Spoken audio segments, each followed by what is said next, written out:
Hopefully my audio isn't too low. All right, I think I hit the play button, so it should. I mean, it's receiving the content. That's what it's saying on my end, and then once it actually, I know that it's starting. There we go. It says you are live. All right, what's up, everyone? OJ here. Welcome back to another PE podcast. We got episode number 72 for you guys today. I'm not sure if there's an issue with. What's up, everyone? Okay, hold up. There's a. Okay. I just thought I heard an echo. Maybe somebody's. You did. Okay. No, that was from me. Okay, yeah. Okay. I was like, is there echo on my end? What the hell? I immediately muted it. Okay, cool. Duck intro. What's up, everyone? OJ here. Welcome back to another PE podcast, episode number 72. We're going to talk about a lot of cool topics today. We were supposed to have a few more people. I don't know where Baron is. Jordan said Jordan is busy, so he's not going to be able to make it tonight, but he'll probably make it for next week. I don't know where Baron is. I don't know where Abaddon is. Maybe they're going to hop in a little bit later. But either way, we just wanted to go ahead and get started just because we don't want to get too late before we get started up. But they could be joining in, or you might see me actually go in and invite them again. I'm not really sure. But either way, shout outs to everybody who is here. And I'm going to go ahead and start with my panel for today. We still got 3 people, which is going to be we're going to have a good podcast. And we'll have more time to talk between each person here. So that'll be good. So we're going to start off with right to my left. Yeah, that way. Okay, Weam, what's up, man? Weam Gamers here. What's up, dude? How's it going? Hey, everyone. How's it going? All right, good. Shout-outs. And then next up is VC. VC, how you doing today? Doing pretty good. Been busy with Dragon Quest XI. I'm having a lot of fun in it, but I was waiting a long time for Dragon Quest XI. I skipped it on PS4, and it hasn't hooked me yet. I'm just about 20 hours in. I just think hasn't hooked you yet. That's insanity. The game is still a good game.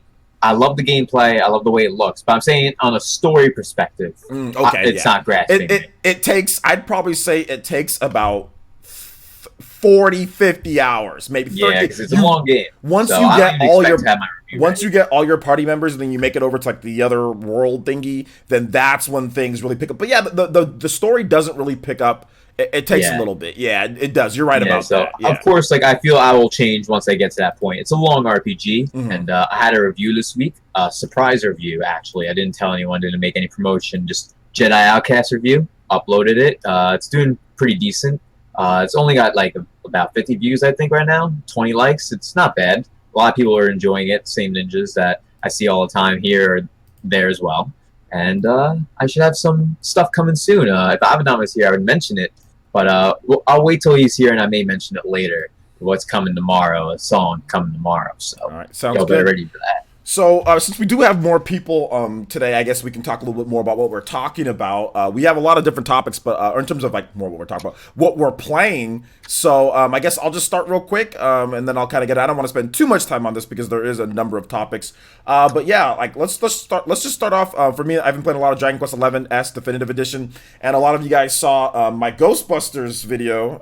Everybody dropped the Ghostbusters video at the same time, and it was so funny. Like my man Marlon was like streaming it early. I'm like, Marlon, you're breaking embargo.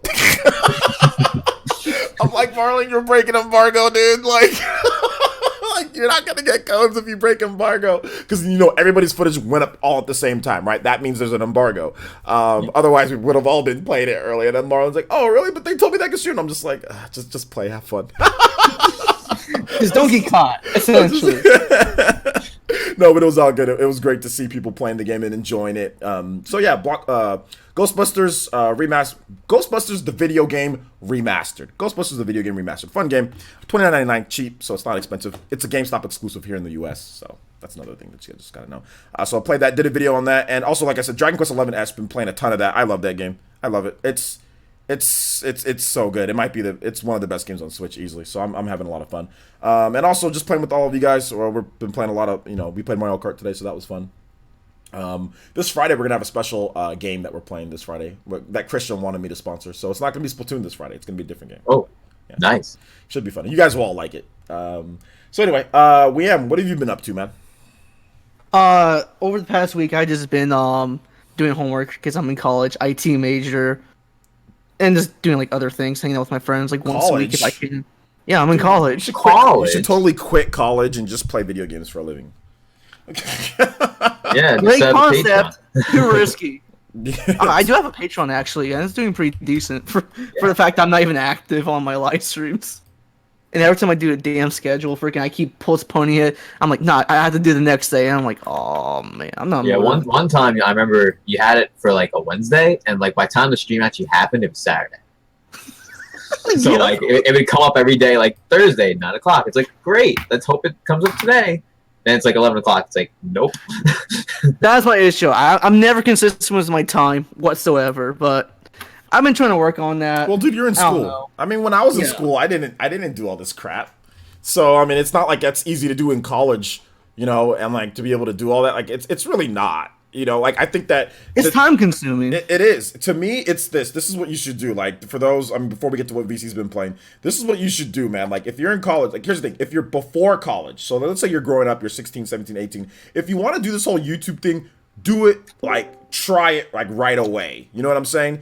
College should be something like you should be working at McDonald's or something like that and try it. If it doesn't take off in the next year, like maybe year or so, that's when, okay, go to college, get your education, then maybe you can give another crack at it later. But that's the one thing that I probably would have done is I've just been like, yo, skip college. I would have just did it right away, right after high school. You know what I'm saying? It's a different game back then though than it is now. So I think that I don't think that people should be trying to be YouTubers or anything like that or trying to be content creators. You should just go to school and you should just do it for fun. And if something blows up, you get lucky, you know. Well, here's the thing, OJ. I was in high school and I was a content creator, and I was a partner back in 2012. And then when I lost my channel due to the false AdSense revenue generated, as they called it, I went to college and I basically went for what I already knew how to do, video content creation. So all the classes and stuff are easy, except when I had to take Italian or something. And you would think I'm Italian, I should know Italian, but no, it doesn't glue to my mind at all. I can remember video editing stuff, history stuff, but you ask me anything about languages, whoop, not going, I'm not gonna remember it ever. Yo, Baron, what you up his to? mic's muted, so he's still getting some technical difficulties I and know. stuff. VC, I know you said you've been playing. You play Jedi Outcast. You playing Dragon Quest. Anything else? Yeah, I'm playing a lot of Mario Maker 2. I was playing with the update came out. yeah, I was playing with another content creator earlier today on her stream, Nico Baiko. I don't know if you've ever heard of her, but she's a pretty good content creator too. You should check her out. We were playing some Mario Maker 2 multiplayer. It was a lot of fun actually, and there was barely any lag, if any at all. It was really nice. Really? I was surprised. Yeah, I think when they did the update, they might have tweaked how it works with playing with friends. Absolutely. So that's been great, and I've been playing everything else. Smash Bros here, Mario Kart there, Dragon's Dogma here. It's really great. If anything, one thing I do want to mention about Dragon Quest XI, now that I brought Dragon's Dogma, it's easier to follow the quests you want to do in Dogma than it is in Dragon Quest XI. Like finding where you want to go in Dragon Quest XI is a little harder for me to do Is it? than in Dragon's Dogma. Yeah, it's for me personally. That's Do you press the Y button to pull up the map, or because I wasn't doing that for a while? Okay. yeah, I have been doing that, and there's times where like I still can't find where I need to go. Because there's no like beacon flashing or Pinpoint. something. Yeah. It just tells you, hey, That's go to why. this region, and then you just And like you the just map will walk tell them. you in that region. But it Yeah, when doesn't, you're like- there. Yeah. Yeah, that's why. With Dragon's Dogma, it's like you can go in this direction, and then as long as you go in that direction, no matter what you face, you're going that direction to reach a checkpoint. Yeah, absolutely. That's basically all I've been playing. But Jedi's Outcast has been a lot of fun. I've been using the cheat menu throughout most of the time I was playing the game. So I was going around in God mode, throwing the lightsaber around and having lightning bolts in the first level. Like, it's a blast. Like, if you're playing Jedi Outcast, play it in cheat mode, because nowadays games don't have cheats. So it makes it more fun. Yo, Abaddon. What's up? What up? My bad if I'm late, guys. It's all late. good. I'm sorry. And it looks like the cavalry all came in at once. I just sent the invite to Shadow Fox, so Shadow Fox will be hopping on. I forgot to send one to him. Abaddon, by the way, tomorrow, everyone in the stream, is when I'm going to have that Madhouse song tomorrow, which is produced by Abaddon for his contest. It's just listen. Okay, I want to talk about that towards the end. It's just a thing that I said. You know what? It's a beat. I'm gonna let you guys go ahead and rip it. I just want to see who has bars. That's it. Oh, well, that's the one thing I have. I may not have the best flow, but I got bars. That's all I have. Nice. Well, let's hear it tomorrow. Let's go ahead and let's get into some of the content here, guys. Since we got everybody here now, so that's good. All right, so we're gonna start off with this whole Shawn Layden thing. So for those who don't know, and Shadow Fox, what's up, man? How you doing today? Not much. Bars on bars. Sounds good, man. All right, so let's talk about this Shawn Layden thing, because this was interesting. Baron needs to get this technical difficulties, because I know Baron went crazy about this one here. So apparently Shawn Layden was just yeeted out of Sony. He was like the Reggie Fils-Aimé of Sony, or he's like the Phil Spencer of Sony, right? So high-ranking executive getting paid, blah blah blah, big bucks guy. You know, he's been there. He's been at Sony since 1987, longer than Phil Spencer's been at Xbox, longer than Reggie Fils-Aimé had been at Nintendo. Okay, so you would think that somebody who's been at 1987, that is 30 years. 30-year career, and we got a tweet from the official PlayStation account at 4:05 p.m. on September 30th, saying, "It is with great emotion that we announce that Worldwide Studio Chairman Shawn Layden will be departing SIE. His visionary leadership will be greatly missed. We wish him success in future endeavors and are deeply grateful for his years of service. Thanks for everything, Shawn." He didn't announce this on his own page. He didn't put this on like he hasn't even talked to this at all. This is not the way that somebody who has been at a company for 30 years takes his leave. Like, that's what I was like, what? 30 years at a company and that's what they give you a tweet? And there's been some more information uncovered since then, because I said it was kind of weird. I made a video on it right away. I said, this seems a bit weird, even because he'd been at the company for so long, since 1987. It's a long time. So here is what, there's some inside, like I said, rumors, but hey, whatever. Game Daily Biz is reporting that, quote, "This is the least amount of clarity we've had on the new console,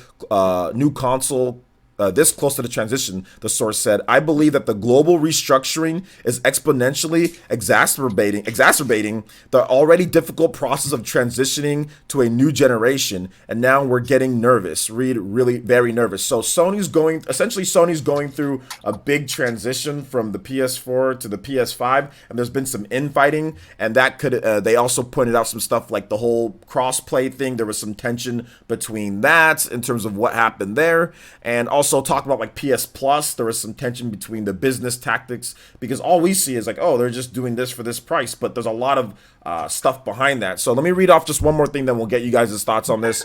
It says, in addition to the heavy-hitting titles such as GTA 5, God of War, Uncharted 4, and Infamous Second Son for 3 months, with the promise to rotate in other popular titles after this period, will drive more trials in the service. So they're just talking about that, which caused some issues. People saying, well, wait a minute, why are we putting games like God of War on PS Plus? You know what I'm saying? Like, that's revenue that we could be making in the marketplace or on PlayStation, on the regular PSN service. I mean, because obviously you're talking about digital content here, people being able to play the game for essentially for that, then discontinuing or having that that 20, that 30 or $40 or whatever. I don't know what God of War is on PSN right now, but like basically that can cause a lot of, I guess, between businessmen, that causes issues. So that's essentially what they're saying here. Between PS Now drastically just changing things out of nowhere, between or at least for us it's out of nowhere, between everything that's happened so far with the transition in terms of what they want to do with the PS5, how they're going to go about it, features, whatever the case is, it's causing tension. And that's why Shawn Layden got yeeted. He got yeeted out of there, and they're not talking about it anymore. They're just saying we have nothing else to announce at this point. So yeah, so what are you guys' thoughts? We'll start off with VC. We'll kind of just go across the top here. What are your thoughts on this one, VC? The way it seems like, of course, something happened behind the scenes, in my opinion. Whether it's maybe Shawn Layden didn't like the trajectory of where PlayStation is going under the branch of Sony, or maybe, for all we know, Shawn Layden may have had some sort of controversy that he may have caused behind the scenes. For all we know, there could have been some sort of assault or rape. You never know. You never know. It's not that. Like, I'm just saying, yeah. I don't think so either, but who knows? It's a little too quiet. And it was just a tweet. They should have done a bigger thing about it. Reggie had this big thing, and he only worked for Nintendo for about 15 years after he worked at Pizza Hut, I believe. So I definitely think they did Shawn a little dirty if he never did anything wrong, and he just was let go maybe, or on his own terms. So that's really all I really feel about it. I hope it was the former, where it was just nothing wrong. He just feels that Sony's going in the wrong direction with PlayStation. But we'll see. We'll find out in the coming days or coming months. You never know. It was a little too quiet. It's a little suspicious. All right. Avedon, thoughts? Kind of like what VC said. I thought it was a little suspicious. For one, when I saw like a lot of PlayStation is practicing backwards compatibility now. I'm like, this is ironic for him that happened right after he leaves. So I agree with VC. There's a lot of behind the scenes stuff that we don't know about yet, and I'm just wondering what's going to be, next for him. Like, what is he? Because it's like for him just to up and leave, it's like, I don't know. It's weird. It's a weird situation all around. Too weird. Yeah, absolutely. Shadow Fox, any thought? Oh, what's your thoughts on this, man? I think he stepped away. Okay. I think he probably stepped away. Weam, what's your thoughts, dude? I'm just a good old consumer, so what I know is like nothing. So it's probably gonna be the same response that Avidin and like VC has. I hope he left for like to pursue like other like opportunities, that kind of stuff, and hopefully he didn't do anything bad. At the same time, maybe he did something controversial like internally, and that's why they just throw a tweet saying, "Yeah, he's gone. He's gone." So who knows? Yep. I just hope it's like the better end of it. Yeah, absolutely. Baron's still muted, so he's probably having some issues. I can talk about it a little bit more too as well before Baron, and because I know Baron has lots of stuff to say on it. and we'll be here for 10 minutes. Yeah, before Baron talks about it and before Shadow Fox does. Cool. But yeah, I mean, I want to just say this. Like, I think that this transition might not go as smoothly as people are expecting. People are expecting a smooth transition from one system to another. It seems to me like they're gearing up to do a lot of different things. And it seems to me like they're gearing up for PS Now to be like the thing that replaces normal physical games. Kind of like how Game Pass is like replacing people buying physical games for Xbox. And it seems like a lot of Xbox gamers are okay with that. They're not going out and buying stores because the physical game sales for Xbox games are trash. Like, they're really bad in NPD. Like, nothing's selling on Xbox anymore, right? Everyone's transitioning to Game Pass. Everything's digital. Everything's that. And it seems like Xbox gamers are completely fine with that. And it seems like there might have been a power struggle for PlayStation to start doing that. Like, let's just do all this like Xbox is doing and get people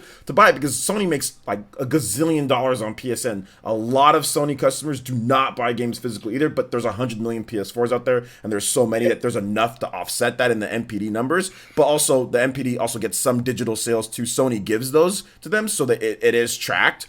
And Sony makes way more money. Obviously, you make more money digital than physical, right? So it seems like there might have been a little bit of struggle with that. Just the business ends with it. But it seems like they're maybe gearing up for PS Now to be, because like PS Now was nothing, right? PS Now was not something that people were like, garbage. It barely worked. Yeah, it was garbage. But now, like, people are saying, oh, well, maybe it's a better deal, or they've done things like you can now download the games, right? Like, you can download them. Even I don't think it's all the games. I think it's a few of the games. I'm not even sure PS3 is downloadable. Don't quote me on it. I'm not sure, but I don't even think that's downloadable. So it seems like they've made a big push to do that, so that's different. And I'm just sitting here like, oh my gosh, I'm like, keep me away from all this Game Pass and PS Now and I'm like, get me the hell away from all of this crap, dude. I don't want any part of it. So that's I even saw a video too. It's great. It's necessary evil. They're doing it out of fear. Yep. Yeah, I mean, I get it, but I'm shadow cloning. They can keep a shadow. My shadow clone got no money, bro. It's got no money. The real me's gonna walk away. Y'all can Sony and Xbox. Y'all can take the shadow clone. I can't deal with this, man. Like this stuff. And you've also heard about PS5 wanting to focus on VR a lot too. So I think what they're gonna do is after the success of the PS4, they're gonna just go with full innovation. Just try new things all throughout with what the PS5 is going to be, and it may backfire on them. Well, it seems like the HUD, that's the thing that they're really pushing right now. And obviously, there's going to be other features. There's been some rumors about, rumors about like Prospero or whatever the dev kit is, and it has like a camera built in for streaming and stuff like that. I don't think it's a good idea. That's not a no. I don't think having a camera. Yeah, I don't think that's good. Well, because if it's on your system, that means your system needs to be at a certain level to where you can see it, to where it'll project on you, to where you can stream, right? So I mean, I get that for some people, but I mean, like, if you want to stream, your best bet is probably just buying a Logitech $50 Logitech camera, you know, and instead of worrying about your system. That's what I'm using too. Yeah, instead of worrying about your system, you know, doing that. I mean, I know they had the iToy before that, and they also had the, you know, Kinect, but that was a huge failure with the Kinect. I still have that thing. So yeah, I mean, but the first Shadow one Fox was a success. The Kinect was a success. The first Kinect was a success, but that's because they're riding the wave of the casual Wii stuff. But right here it says Microsoft are listening to conversations via Kinect and Cortana after all on your Xbox One. A disturbing report was revealed that Microsoft has been listening to accidentally recorded Xbox One conversations. This was that's more Cortana and Windows kernel than the Kinect itself, though, because Cortana still listens on Windows right now. Yeah or no? Yeah, we can hear you, Baird. What's up? Nobody said nothing. We all said yeah. I said yeah, dude. Come on. Am I not relevant? Okay. I'll wait my turn. I'll be ready. Don't worry, Liam. It's your first time. Aaron, I'll drive over there and fix. Oh, actually, this is my 4th time. Yeah, but I mean, like in a while though. It's been a while since the new form of podcast, I guess. I want to get Shadow Fox's opinion though. Shadow Fox, what's your thoughts on this? On this whole Sony potential Discord going on and all this stuff like that, you know? Are you talking about with Shawn Layden leaving and all that? Yeah, Shawn Layden leaving. I mean, yeah, the tide's changing. It's just like when Kaz left. It's going to be there's going to be a rollover and a new change of guard. So they're going to have new reps show up to pimp whatever the PS5 is going to be. And I'm guessing this is synced in time with the console. So they're going to redo everything. Probably they're probably going to redo how their media distribution is done, how they do presentations. All that stuff is probably going to change for PS5. So I mean that's what I see coming. Whether or not they actually change their business model entirely, I don't know, because it seems to be working pretty well for them at this point. So I expect a lot of HD or remasters and whatever going forward. But their business model is get everybody to buy everything on PSN. And discount. I mean, you see it with Nintendo Switch, like with the eShop, right? Where developers just there was that story the other day using that loophole or whatever to get their games to sell way better, just dropping them to a certain price. Then it gets bumped up on the eShop charts. Sony's been doing that. That's been a relevant tactic for a long time between Sony and third-party partners. Look at this game. It's a AAA game. It's on PSN flash sale. How many times have you seen PSN flash sale? There's all these games on there for big discounts, $20 off, $17 off, $16 off, whatever the case is. So I mean, the fact that that's probably becoming what they want to do with the PS5, but actually have that from the beginning, right? Have big sales, have the PS Now, have all that stuff at the beginning. So that's what I'm thinking, So yeah, they saw it work with Steam, so and Steam works every year. Every year, Steam rapes everybody's wallet. So they're trying to capture that same magic. Especially in the summertime. Yeah, Steam. Yes, Steam destroys wallets. They destroy wallets, man. And they give me out every time. They're just like, "Hey, this game you had on list,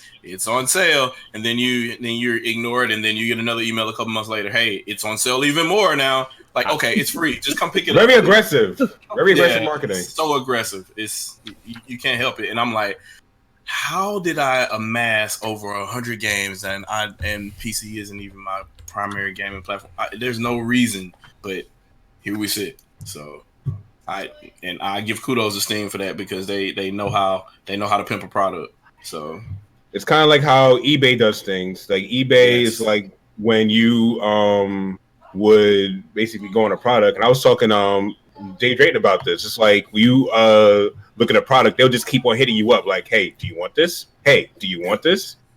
So I bought Undertale. I bought what's the name of the other game where you play as the Hollow Knight? Yeah. I bought I'm back. all 3 of the Tomb Raider games twice because of Steam. Because I already had them on other platforms, and they're just like, "Well, it's pennies on Steam, so please come." And I'm like, "Okay." So yeah, I got Ritual of the Night, Steam. Yep. So it's hard. It must work, so that's why they're trying to chase it. I don't blame them. And then the more people that you get in there, that's a potential audience for them to sell other games for a higher price later on. So yeah, it even got me to buy the classic Star Wars Battlefront for like $2. It was on sale. I was like, it's one of my favorite games on the PlayStation 2. Let's go. Sorry, I had to turn on one of these lights. It's bothering my eyes.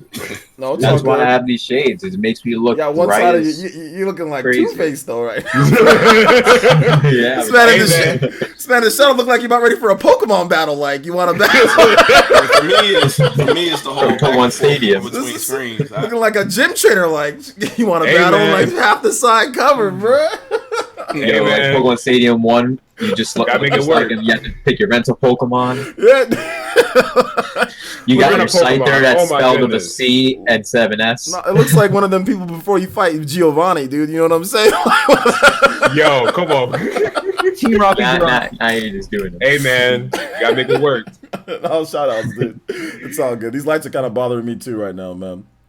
All right, Oh, so man. let's go ahead and I wanted to have Baron speak on this, but I'm not sure if Baron's ghetto equipment. I said I was ready, man. You What? didn't even listen. I'm what I just was You don't saying. sound like you in a car. Where are you? Going to the next Yeah, I AEW was show? getting my food. If y'all don't mind, I'm hungry. Can I get my food? Damn. I'm sorry, man. He said I'm hungry. I'm just sorry. curious. What you're eating? So, first of all, yeah, what are you eating? Where'd you get? And second, You better share. how? I ain't getting nothing but some catfish, man. Catfish. Oh, Oh, you eat that fake fish. Oh, it Lord. depends. Anyway, it what- might be real.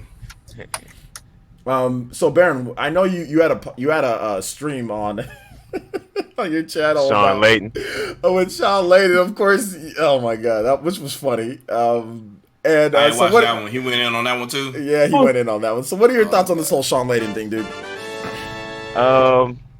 Why Abaddon look like he auditioning for Joker too? What is going on? My eyes are messing up, I was bruh. gonna say something like that, but I don't know. It's okay, I don't My know. eyes are Congrats. messing up, bruh. Like, my eyes are really messing up. No, it's all I'm about good. to come back. Where does he get those wonderful toys? Oh, boom. Woo! My eyes are really messing up right now. No, turn off the lights. man. Oh. The lights can really mess your Turn eyes. off the lights. The reason why I'm Oh, okay, okay, that- is because I wear these lenses and these block. All Yeah, I that need to. I'm gonna get new glasses soon, and I'm gonna include blue light lenses in my prescription. Absolutely. Me and Shadow Fox know what's up. Y'all wearing the shades Hey, already. what's up? Shades on deck. Yeah. Y'all not about to watch Shades me all looking day. through 3 screens the whole podcast. So, Catch this reflection to deal with it. so Oh man, I'm fortunate to have good eyes. All I'm right, good.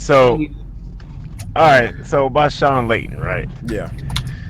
Yeah, some of y'all, I feel better now. y'all know, y'all was just y'all don't see the writing on the wall, man, when it comes to this Shawn Layden stuff. PS5's gonna flop. Yeah, we know.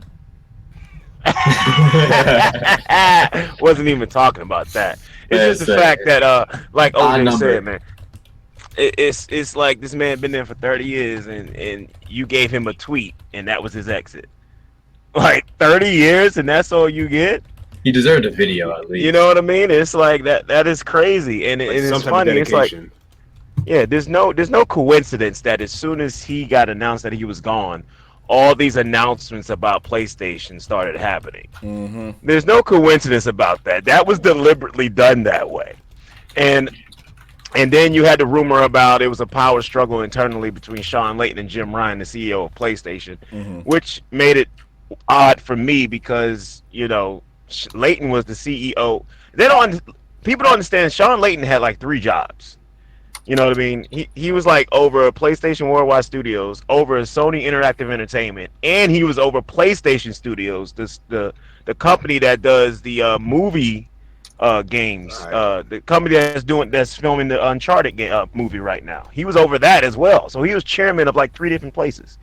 So for Is him that to just because nobody replaced Kaz for his U.S. job. I really don't know, but I remember when they announced PlayStation Studios and Shawn Layden was going to be over it. So Shawn Layden vacates 3 major holes for Sony. Yep. So obviously something happened because nobody just abruptly leaves like that. And the fact that he's been silent on Twitter, and the fact that he has given no statement, and the fact that he still has Sony Interactive Entertainment on his header on his Twitter, obviously that tells you that something else went down. You know what I That's mean? what I And- was saying before. Something clearly behind the scenes, either with Shawn Layden himself getting into controversy, or him himself being against where Sony's going with PlayStation. One or the other happened, but more than likely, And could be the other. I don't think it's controversy. I think it's pretty evident. There's no way, there's no coincidence that when one boss leaves, the other boss starts making announcements. That is never a coincidence. That just when that happens, that means somebody was in the way of what somebody was trying to do. Mm-hmm. So obviously, Jim Ryan and Shawn Layden obviously wasn't on the same page. Yep. You know what I mean? Which is weird to me because since he's the CEO of Sony Interactive Entertainment, I thought the PlayStation brand was under SIE. So Shawn Layden would be the boss of Jim Ryan. That's what I assumed, but obviously it didn't go that way because somebody is still there and somebody got the boot. So, it's crazy. You got the PS now getting the price cut, and then the first party titles are now there, and then the cross play has been enabled for all games. That came out of nowhere as well. And if I don't think nobody read about the interview that Jim Ryan did. Like the day after they released, or John Layton got fired or quit, he was talking about how they got to make drastic changes in order for PlayStation to survive next generation. So I was like, yo, that's crazy. Yeah, that's crazy because, like OJ said, I don't think the transition is going to be as smooth as people think it's going to be. I think it doesn't look that way. I think one of the biggest issues with this is how they balance what they're doing with the cost of game development and resources and tools, and what they're going to do, like with the overall, like, you know, makeup of the system. Like before, it was like Sony was really good with indie developers, you know, and everything like that, really good with Japanese developers at the beginning. But it seems like there was a report that, you know, a lot of the indie developers in the Japanese scene is kind of like, yo, they're kind of ignoring us, and they're kind of like, you know, kind of heavily favoring just like the big developers like Square Enix, or just like or like Bandai Namco in Japan, or just the Western developers. And like, didn't Sony yeet themselves out of Japan for the most part? Their headquarters is now in California. You know, so they yeeted themselves out of Japan. So it's just like, it just seems like they're kind of gearing up for it to be like that heavy, you know, Western focused type of box. I mean, they're still going to get the Japanese games, obviously they still are, but it just seems like it's going to be a little bit of a different mindset heading into this one with what they're going to do. And it seems like it might be a bigger financial investment than some people are thinking, like in terms of what you're going to have to pay, right? So it might be maybe, you know, they're going to have, I mean, last generation with the PS4 or this generation, whatever, they had the PS4 was $400 flat out. I mean, there might be a $500 model. There might be something that's a little bit higher. Maybe they do two models. I mean, I'm not sure. Maybe it's just one $500 model, you know? Yeah, exactly. And also, Huang brings up a good point. All of a sudden, they started censoring stuff. Before they didn't censor stuff. Also, now they start censoring stuff because the censorship thing wasn't an issue at the beginning of the PS4. Like, everything was fine. Then all of a sudden, they just start censoring stuff, you know?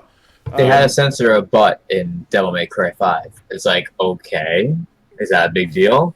Apparently. Not really. Just a butt. We all got it. And it's also comic book also put out an article about how a developer is concerned about the PS5 because they're not keeping communication with Sony like they did so in the past.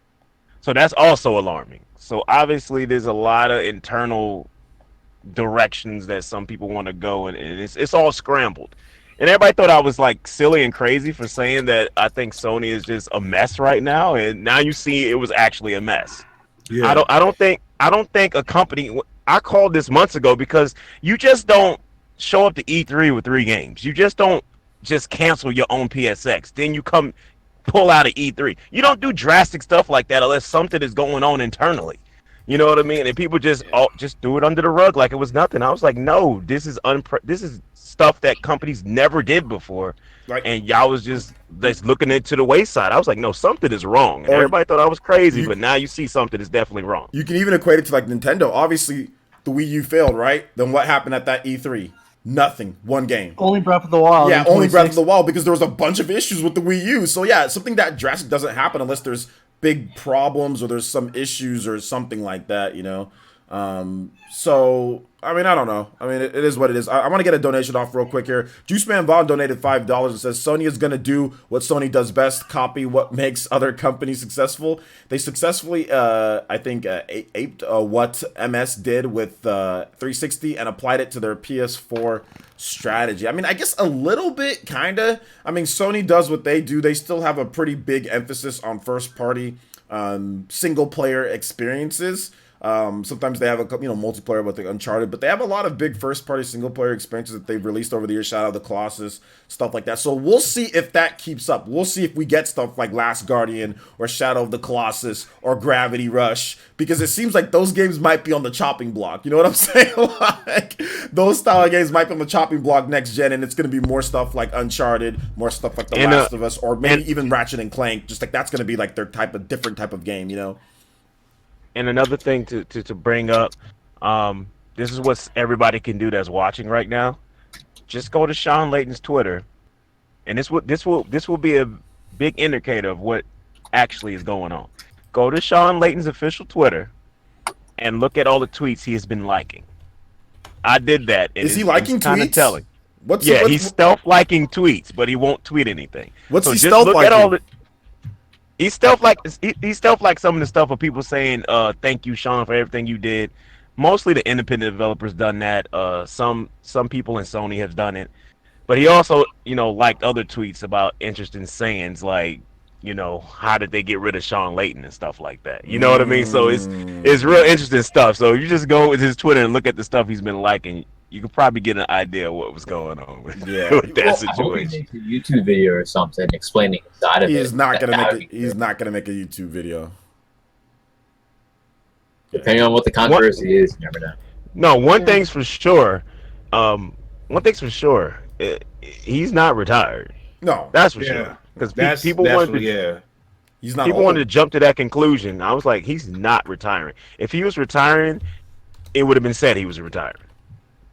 When somebody gives you a future endeavor, that means you leaving somewhere and you going somewhere else. Where he's going to end up at, that's the interesting part. Okay, sorry. That's what I'm. He's 58, so I mean, he doesn't look 58, but he's 58. He actually looks like he's in his early 40s or something like that, or maybe about. Takes care of himself. Yeah, he takes care of himself. Well, he's a little bit on the chubbier side, but I mean, maybe probably could exercise a little bit more. But I mean, no, but he doesn't look 58. But anyway, yeah, I mean, retiring age in the U.S. normally would be 65, but a lot of these executives maybe go older than that or go younger. Reggie was what when he retired? Reggie 50s, low 50s, I think. Yeah, Reggie. Retired. Yeah, Reggie's 50. They're the same age. They're the exact same age. So he been doing the CEO train. Well, he was doing the VP train for 20 years plus, I guess. Yeah, because he was with one of those shoe companies before that, or is it Pizza Hut? Someone. He was with Pizza Hut too. Phil Spencer's 51. I didn't know that either. Anyway. Yeah.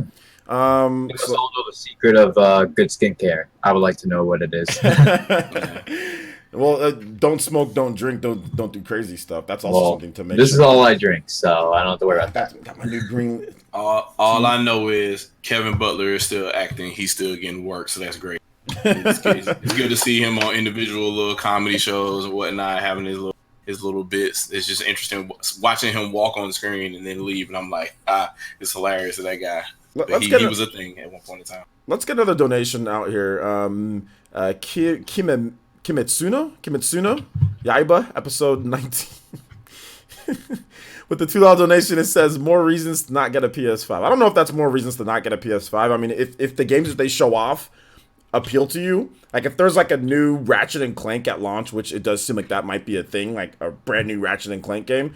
If that's the case, if it looks dope, dude, then go out there and buy a PS5. Or if there's a new Jack or something like that, if there's a new, what else could they do? Like a new Kingdom Hearts or Horizon Zero, like a Horizon Zero Dawn, or maybe Killzone Shadowfall comes back. Maybe say we're gonna have a really good version of Killzone Shadowfall or something. Maybe go out there and buy it. But I mean, I would say the games are always the biggest thing why you buy a system or not.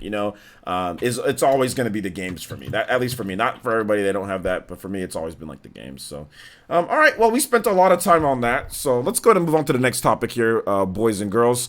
We're going to talk about this, and this is going to be VC's favorite subject here, the Pokemon Company and what went down. So I want to give the full information here, just so we know what happened. So apparently, there was some news that came out from Game Informer that there's 18 gyms in Pokemon Sword and Shield. That is not the case. the Pokemon Company reached out to Game Informer to tell them, no, there is not 18 gyms in Pokemon Sword and Shield. And they even pointed out that we already told you guys a couple months ago that there was 8 gyms in Pokemon Sword and Shield. So yeah, let's go ahead and get into exactly what happened. So you guys, because like a lot of people are asking me, what happened? How did they mess up 18? How did they get that? So basically, it was just, at the end of the day, it was a mistranslation. So here was the original quote from Omori. He says, from an actual gameplay and experience perspective, there will be certain gym leaders that will be different depending on which version you played.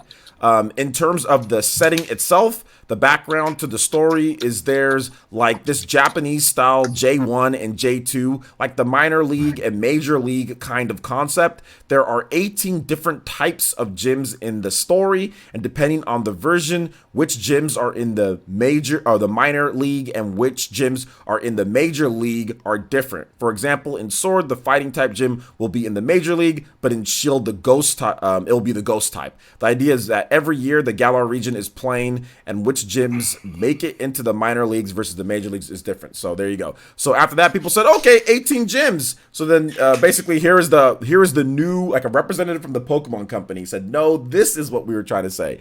In Galar region, Pokemon gym battles are popular sporting events, and the 18 different types of gyms that exist in Galar contribute to the background setting of the story in Pokemon Sword and Shield. In each game, trainers must collect 8 gym badges to compete or to complete the gym challenge and earn an opportunity to participate in the Championship Cup. Over the course of the main story, trainers will challenge 8 gyms, which are all in the major league. Which gyms appear in the major league and minor league will differ between Pokemon Sword and Shield. For example, depending on the version of the game, trainers will be able to challenge different gym leaders, such as B or Bay or whatever the hell her name is, or Alistair. Each version will have 8 gyms and 8 gym leaders that trainers can battle for a traditional gym challenge experience that fans have enjoyed throughout Pokemon video game series. So that is what they said. They said 8. How many times is that? I'm going to count it here. They said 8. 1. Let me see. 1. Maybe 6 times. Yeah, it's definitely about 6 times that they said 8 here. 2. Yeah, 3, 4, 5, 6 times. They said 8 multiple times. I just know. I'm just glimpsing through here. So they said 8 in that second one multiple times. So VC, since you're the Pokemon guy here, you're the hardcore Pokemon guy here. What are your thoughts on this now that they've cleared things up? When I very first heard about the 18 badge thing, I didn't believe it. I don't know. It just didn't seem right from the beginning because they clearly aren't trying to make a good game. So why would they try and put 18 badges in, let alone 8 different gym leaders in Sword and 8 different gym leaders in Shield, plus having the difference in gym leaders for each game where, like, Bea, the fighting gym leader, would be minor in Shield, while Alistair, who's in the majors in Shield, is probably in the minor league in Sword. So it seems like that's really the only type of thing that they're really putting effort on is like those 2 and maybe another set of 2 will switch around. I think the rest of the gym leaders, the other 6 for Sword and Shield respectively, are going to be the same with maybe a couple team members different in each of their teams. So like, let's say the grass guy, let's say he had a different grass type instead of that common looking Pokemon that he had, like in Sword version compared to Shield. Stuff like that. Honestly, when it comes to the game, I'm not surprised about the gym thing. I'm really not. I hope that there's something that they can talk about soon, because compared to when they were promoting X and Y and Sun and Moon, they're definitely giving out less and less content compared to those years, and it could be out to get them instead, because of course the stuff that they have shown this year for Sword and Shield has been counterproductive. It's been negative to them. A lot of stuff that they've shown has had bad feedback, aside from Mega Farfetch'd and aside from a couple other things here or there. And I think they need to start showing those evolutions of the starters. They said that they aren't going to, supposedly. I read that earlier today. And if that is 100% true, that's not good. A lot of people like to know who the final evolution is for their Pokemon.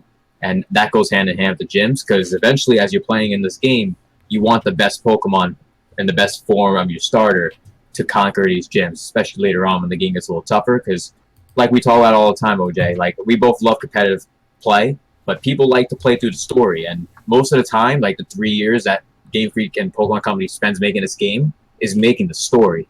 It's up to us, the competitive battlers, to create the post-game content in the long run. So hopefully they show some more stuff, and hopefully when it comes to the gyms, it's actually 8 totally different gym leaders per game. I don't expect it. I don't think that they didn't say that. Yeah, I don't think that's going to be the case. I don't expect it at all. I think it's going to be what I said initially from the beginning. Just 2 to 4 gym leaders are going to be switched around from major to minor in Sword and Shield. That'll be it. Okay. Who else on this? Who else here actually likes Pokemon? Do you like Pokemon at all? From a competitive and casual standpoint, yeah, I'm fine with it. Okay. But I have a lot of mixed feelings about Pokemon Sword and Shield. I'm not gonna lie. I'm definitely not happy about the lack of national decks because that can potentially hurt like someone's chance of like having their favorite Pokemon in the game. It also hurts the reason why even have a service like Pokemon Home if your Pokemon can even be brought to your new game. So it kind of hurts the value of even other services as a whole. They just real quick to kind of just they said that for future they get it. They said for future for future games they're gonna add more, and that's what Pokemon Home is for. I was gonna add that part eventually, but this is from like what I heard from Sword and Shield and that kind of stuff. Oh great, here we go again. What? Go ahead. What's up? I'm trying to think what I was gonna say. I was on a roll and you messed it up again. Well, I wanted to make sure that I'm giving good information to the chat. You say something like that. Too. OJ gotta say, "Oh man, let's make Willem look dumb. Let's say something." What is going on? I think William's having a meltdown here, dude. Like, I don't know what's going on. I'm exaggerating, okay, but jokes aside, yes, they did say they're going to add Pokemon to future games like the Sinnoh remakes. Could be Sinnoh remakes. We don't know that for sure. I just think the game as a whole, I'm not really too fond with it because as of right now, I don't know if Mudkip's in the game, and that's my favorite Pokemon. There's a couple good things I heard, like the aesthetics of like the gyms look amazing, and some of the new mons look pretty cool too, except for the teapot. The teapot's a joke. Let's be real. Agreed. That's my favorite Pokemon now. All right, go ahead. All right. Like I honestly haven't liked any of the Pokemon they've shown. Like I like the couples. Sirfetch'd looks cool. You're just hating on everything VC, so it's all good. No, tell me that Sirfetch'd doesn't look cool. See, here's the thing. I know the Dunsparce evolution is coming, and if they mess it up, I will be even madder than I currently am, guys. I'm just letting you know that now. If it ain't a dragon type or a fairy type, all hell's gonna break loose. I'm just letting you all know that now. Yeah. No, I'll be ranting. No, you lying. I ain't lying at all. People don't get their favorite Pokemon every day, man. You be alright. He's still gonna play it. He says he's not playing it. He says he's not playing it at all. 0%. Like I'm not. Especially after playing Persona 5 for the first time. Like, I'm not playing it right now. That's not good for your channel, too. I just want to put that out there. That's going to be a really popular game that people are going to want to hear your opinion. So, I mean, you could get it and then hate on it. You know what I'm saying? So, but I'm getting it. Shoot. Day one. Oh, I'm going to get it day one. I mean, Abaddon, I don't know how big of a Pokemon fan you are, but if you have any thoughts on this whole 18 gym, I know you have some thoughts, so go ahead. Nah, I'm a bit. I got something to add. I definitely do. Oh my god! It's gonna be something to do with grass, right? Listen, like this whole 18 thing, I feel like is just huge negligence on Game Informer's part. It's like translating on 9 is like mistranslation on 9. It's like for real. You got to look at it at this standpoint. Like who was the overseer before that went out? Because when articles go out, you know. Anyone who's in journalism, you know, it's seen by another set of eyes again. So it's like this was seen by multiple people, and it just went out there. And I'm like, that's a bad look on Game Informer. That's a really bad look. That's the best way I could put it. In terms of the 18 gyms, I mean, it sounded cool. It sounded believable because I thought about gold and silver. And I said 16, right? Gold and silver. That's why I said believable. If they just would have gave nine gyms in one region and they combined 2 regions. That's what I was thinking. Instead of 8 gyms, there's 9 gyms. You know, I was like, let's see what they can do with this. But it's 8 gyms. I'm like, well, this doesn't change me buying the game. This doesn't change me, you know, grinding out and as you know, VC said, playing the game for post game content. Just, you know, hit up your friends. It's like, all right, who want this work? that's basically what I play Pokemon for. Is like to beat my friends and have bragging rights. And I think that's what pretty much what everyone else plays Pokemon for these days. Okay, sounds good. So you're still picking it up. Yeah, that day one. Yeah, day one for you. I've been playing since Red. Red was my first version. Yeah, me too. Red was my first too. My first version was Ruby on the Game Boy. Ruby is one of the best games, so I love it, and that's why I'm such a big fan of Mudkip. All right, we're not Baron, talking Omega Ruby. We're talking regular Ruby. all right, Omega Baron, Ruby's garbage. But. Go ahead, Baron. What you got to say? I don't want to hear it. No, what was the question though? I forgot what the question. Well, they were gonna have. You said I got something to add, and then you don't even remember what's what. the question? I forgot that quick. Don't follow me now. There was 18. There was 8. Game Informer originally reported because there was a big Game Informer went to Japan, went to Game Freak's headquarters, and they've been doing a bunch of content on Pokemon Sword and Shield. So they reported there's going to be. Yeah, I remember that part. Yeah, 18 gyms. So then basically that was the whole thing. What do you think about this new thing with not having 18 gyms? Now they're going to have 8 gyms. Okay, well, what's the confirmation now? Is it 18 gyms or not? It's 8 gyms. 8 gyms. Oh, it's 8 gyms. Different gym leaders. That's a huge mistranslation. Different basically. gym leaders. That's really lower than 18.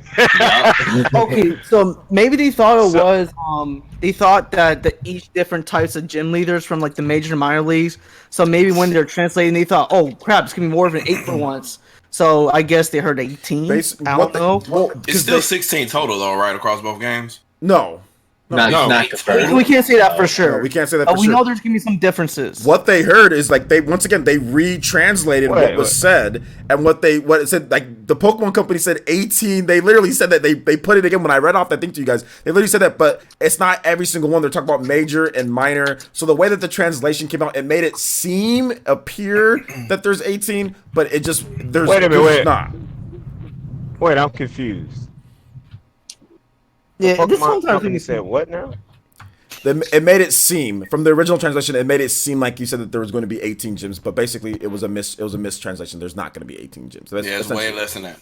Yeah, that's essentially what happened. So there's 8. I do want to add something to the 18 gym part because I was going on a tangent about like the other stuff in Pokemon. I want Avidin and Shadow Fox to go before I say something. I already went, so you go ahead. Yeah. Okay, Shadow Fox, go ahead. If you have any thoughts on this, I don't know if you're a Pokemon player or not, but go ahead. I'm old school, so that just old Red from back in the day. I haven't really jumped in other than watching my kids play for the longest time, and I'll show them different things like, hey, if you're playing Omega Red, then there's some similarities. But other than that, I've been off the grid. So this should be my first time true return to form for a Pokemon, but we'll see how it goes. But I haven't even played Fire Emblem yet. I got to finish Astral Chain, so I can play that and everything else. So, yeah, I'm backlogged like crazy. Astral Chain, the major key. That should be like the first thing on your radar. You're super backlogged with Astral Chain and Fire Emblem. I still have a sealed copy of Final Fantasy 12. Like oh, that game can wait. I finished it on Switch first, like before I played it on PS2. So that game could just sit on the shelf and look okay. But no, Final Fantasy 12 it's a nice collector's edition. It's all right, but I mean, compared to Fire Emblem. So wait a minute, man. Hold on. Let me get this straight, right? Oh no, I'm not comparing it to Fire Emblem. I'm just saying that's part of my backlog. Yeah. There is no comparison. I understand. Well, I don't know about comparing Fire Emblem and Final Fantasy. That business. It was more of a joke. I was more joking. Oh, I know. Yeah, I know you're joking. Yeah, there's no comparison. Comparing those two, you can't even compare that to Xenoblade, which what it would kind of be. Well, Xenoblade's better than both. That's what I'd be. Well, Xenoblade, if anything, Xenoblade copied Final Fantasy 12. That's actually on the formula, maybe part of in the my open opinion. world. I'm just saying, because Xenoblade came out after Final Fantasy 12 came out in 2006. Xenoblade came out in 2010 in Japan. So there's 4-year difference on them. I don't think they were looking at Final Fantasy 12 and saying we're going to do this. They just decided to make a game, but you also got to remember that I think There weren't some, but Monolith Soft used to be Square Enix. They were literally Square Enix. But old like Chrono Trigger and Xenosaga, other Final Fantasy games. Some of them worked on Final Fantasies, Chrono Trigger, stuff like that. I think a couple of them Super Mario RPG. I mean, there's a number of like spread throughout, and then they just decided like when Square Enix went crazy in 1999, when Square Enix went freaking nuts, started making stupid movies, and they had all their discourse, and they acquired Enix. And they're like, we're out, dude. We can see this ship sinking. Nope. Which Square Enix had a rough time period after that in the mid 2000s to how's their game engine going? The Luminous engine. How that turn out? Not so good. All right, we am. You wanted to add some stuff? That's basically what happened. I'm trying to get the situation here understood. Yeah, so what are you having? You having catfish? What are you having for dinner? No, I'm trying to figure out. So the Pokemon Company quoted the number 18 about what? How many gyms in the So game? many gyms, man. So how did they get that number of 18? And how did It's a quote unquote mistranslation. They're deaf. What was the mistranslation? How many gyms are in the game? We have 18. Oh, you have 8 or 18? All right. I say quote unquote because studying mistranslations, that's a big mistranslation. Okay, so what's the number did they actually say to Game Informer is what I'm asking. 8. They probably told me, yeah. Oh, they told him 8. Yeah, they just made that. And they said it was 18. It was just it was literally just a mistake. It was just a simple. It wasn't like, oh well, we said that it was just a mistranslation. That's basically at the end of the day all it was. Did they clear up whether one thing? Okay, I'm gonna say this right now. I know OJ gonna get upset. But I'm not gonna get upset with anything you say with Pokemon anymore. You cannot tell me that this game has 8 gyms across both versions. That's impossible. Like different gyms, yeah. There's different gym between each version. There's different gyms, so technically, I guess it would be, whatever. But there's different. So there's gonna be 8 different gyms in each version. No, there are some gyms that are different between the versions of the game. Some, not all. Some. So it's not gonna be 8 totally different ones in Sword and Shield. Go ask whatever you need to ask, so I can answer it. What the hell have they been doing all this time? Every time I hear about Pokemon Sword and Shield, it gets worse and worse. What have they been doing with all this time? Nothing. We know they ain't been working on no graphics whatsoever. What have they been doing? They've been doing absolutely nothing. There's no game. When you start it up, you go right to the end and you finish it. There's nothing. Here's what they're doing. Nothing. They're making a story where the professor. I'm trying to figure out how they only have 8 gyms in this game.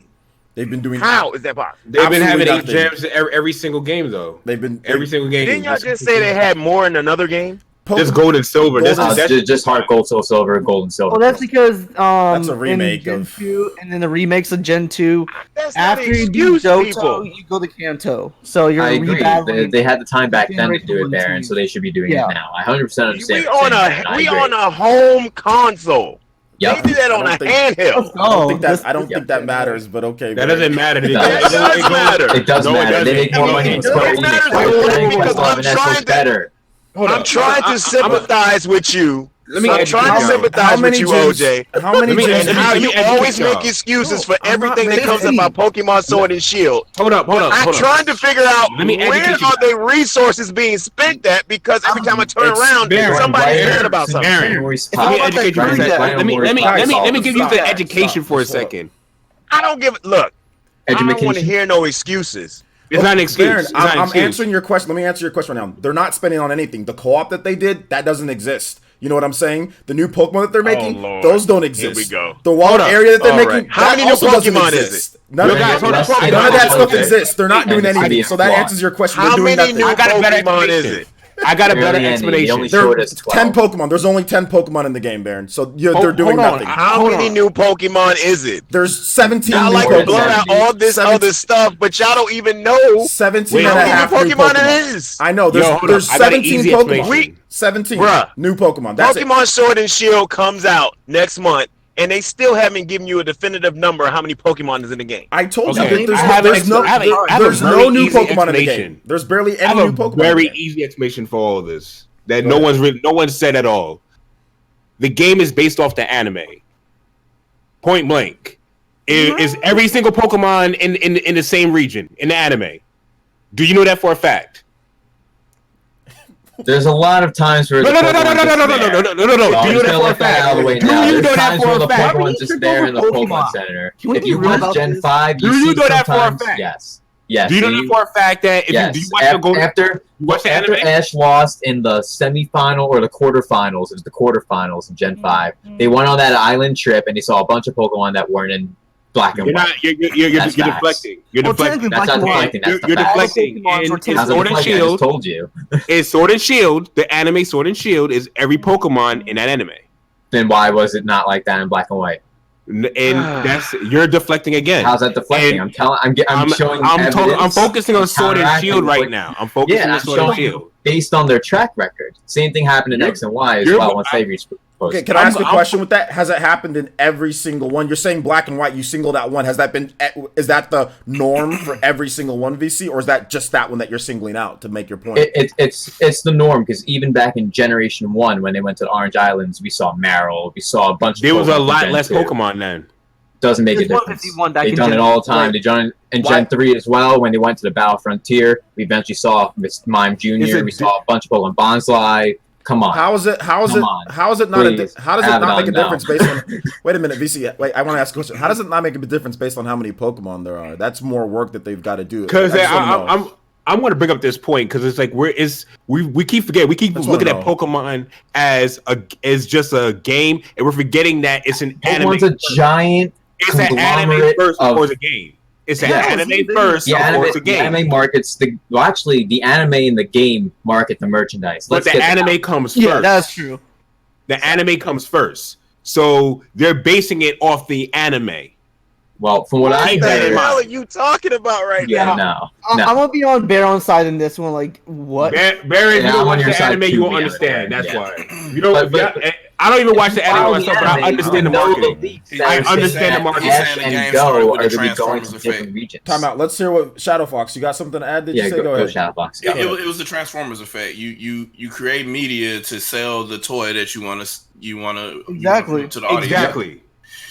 I mean that's not uncommon. So it doesn't surprise me that this franchise started that way. It's always been that way. Man, so that's why we got flat grass, we got N64 trees, we got no natural deck, oil-looking water. We got only 17 most new Pokemon. We only got 8 damn gyms. It's still like haven't seen the second evolution of the starters. That major announcement that makes us go wow. We ain't getting what would be a major announcement that makes what would be a major announcement that makes you go wow? At this point, I don't even know. We ain't getting anything. Maybe they go back. Maybe they come out and say, "Okay, maybe we was able to put every Pokemon." Because online, sure everybody be ecstatic. Because stuff like co-op, I thought that was a pretty cool announcement, but apparently that sucks, right? That's not a good announcement. Oh Lord! I totally forgot the added co-op. Listen, I'm gonna be honest. I totally forgot about that. And the hardware they're working on is not good enough. OJ, you be having that dry sarcasm on them. I always have dry. I know that too. I always have dry sarcasm because Baron, whenever you ask him a question about something, well, what can they do? I don't know, but it sucks. You know what I'm saying? That's essentially what he says. What can they do? I don't know, but it sucks. That's essentially what Baron says every time.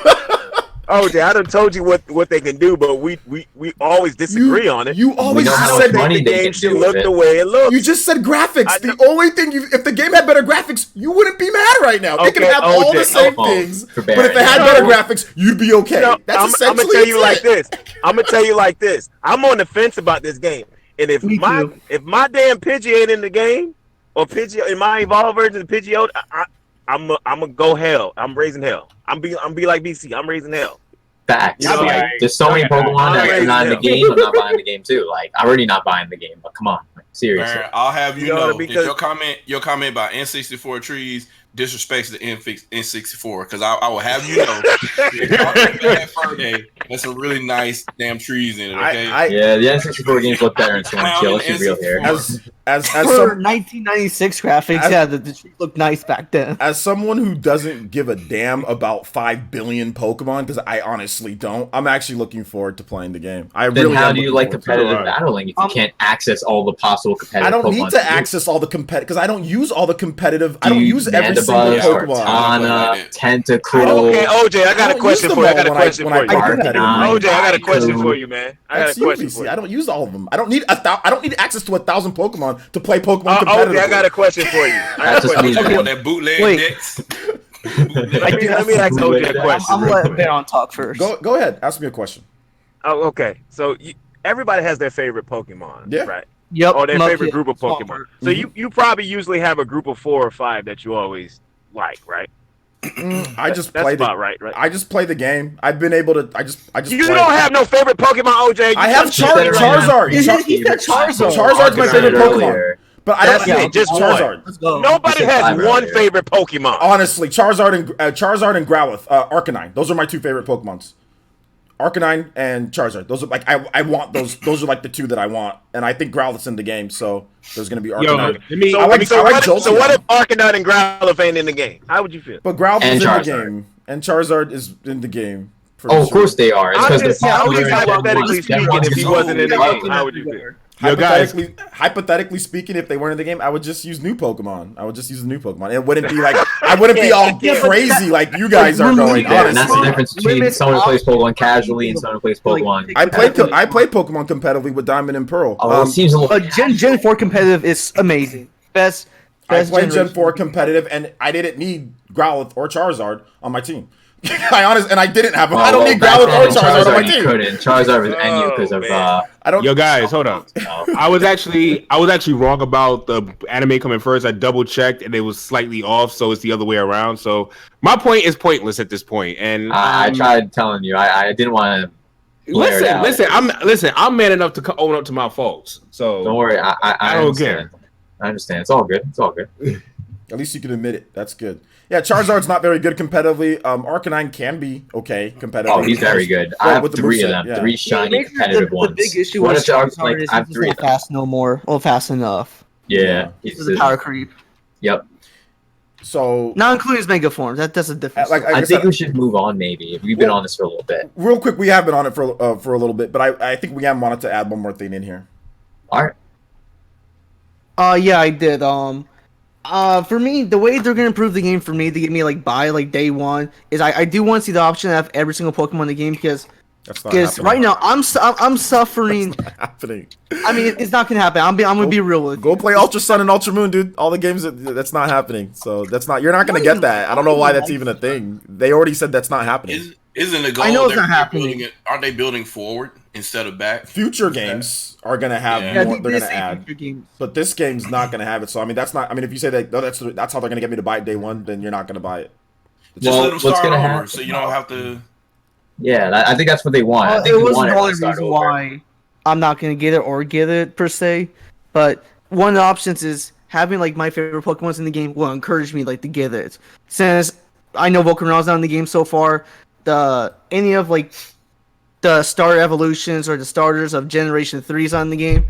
Where am I supposed to go for myself? Of course, I get the new Mons, and every time I play a new game, I love picking up my favorite ones and then new Pokemon to play. That's how I usually do it when I play for the story and that kind of stuff. But I feel like Pokemon as a whole is focusing sort of on the wrong stuff because I did hear about all the Creature Inc. made 1080p assets, that kind of stuff, but at the same time I also heard stories that the reason why they're not adding it is because that's too much data to put in the game, and especially since it's in the cartridge, that will cause certain types of issues. I heard about that as well. Yeah, I heard about that too. And but that can be fixed. I don't care if the game graphically online and be done with it. It'll be hard for online because you need all the data. And if you put the decks on a server and then whatever the changes are, just have the peer-to-peer connection to say, hey, the delta for this change from what I'm pulling is happening. It can be done. It's not. Yeah, it can be done. And they've partnered with DNA, so they know how to do it. So I don't see that being a problem. They just have to the game would just have to be always online. That's the only problem with it. Yeah, and that's costly to have a constant type of server in the background of it too with the peer-to-peer stuff. To me, graphically, I don't care if the game looks good or not. you all complain about the N64 trees. Is like, why are you guys complaining about that? I don't care. N64 trees look good, depending on what game you're playing. I don't think Baron's gonna agree with that.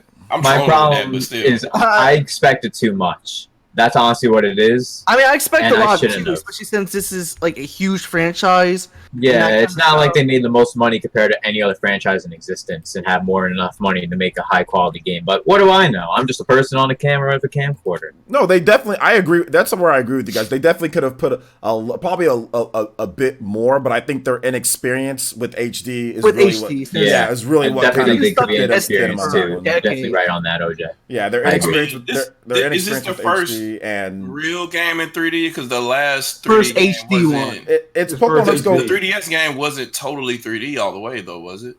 No, it was. Well, no, it was. Like they had a more field of vision. They had a better field of vision. It was more as a better perspective. This is probably the first true 3D. Like this is it. Yeah. It was 3D, but it was like they had like the overhead camera, right? Certain like fixed camera, right? They didn't kind of like Zelda Link's Awakening, more like that. So yeah, I mean, it kind of rotated at times and it kind of turned and panned, but it wasn't like that was like auto. You couldn't control that. Yeah, you couldn't control it at all. Yeah, you couldn't control it at all. But that's the 3DS. So yeah, people were definitely expecting more from them. So that's the one. I didn't expect more in the graphics because this was their HD. I didn't really expect too much more. Yeah, I didn't really expect too much more because of just. I mean, they've been stuck with like 3DS, Game Boy, SD. 240p or lower. They haven't even gone like 480 that much. And there's like exceptions like Pokemon Coliseum, but that's like exceptions. They didn't make it. That's not even like full games too. They didn't even make any of the Wii or they didn't make those, did they? They didn't? Yeah, they didn't make those games. Other teams ported it. Yeah, it was third party, I believe. Their first one on a console was Pokemon Let's Go. That was that was Let's Go was the you first mean on one. Switch, on anything that's considered home a console. Yeah. Oh, in general, yeah. Let's Go. They because even back in the day with Pokemon Stadium, it wasn't made by them either. So. Nope. I love that game though. I like Pokemon. That even the mini games in Pokemon Stadium 1 and 2 were a blast to play with friends. Even if you weren't battling people, they were so much fun. Yeah, it was the good. Drowsy game, the Diglett game, the counting game of Igglybuff and Cleffa, the Scyther cut game, all that stuff. How about the transfer pack, and then you can speed up the gameplay? That was like the number one thing for me to do was playing. I love the transfer pack. I have mine still too. Yeah. I literally have my N64 still right there. I play it often. I have all my stuff over here. Where most revolutionary console of all time, man. I agree. It was the start to the 3D era. It's the most revolutionary console when it comes to like modern gameplay, modern control, like modern 3D gaming. Yeah, most revolutionary modern 3D gaming. Yeah, absolutely. That's what 3D gaming. And even a precursor to like real like multiplayer. Open, you know what I'm saying? Like actual four-player split screen like Mario Kart 64 was like a prime example. Yeah. I think people underestimate how much Mario 64 has influenced games, even like Grand Theft Auto. It's like games that were normally top down. It's like Mario 64 just changed the game all around. Mario 64 changed the controls. Mario 64, there's two games: Mario 64 and Legend of Zelda, Ocarina of Time. That game, Z targeting, still to this day that's the thing that people just use.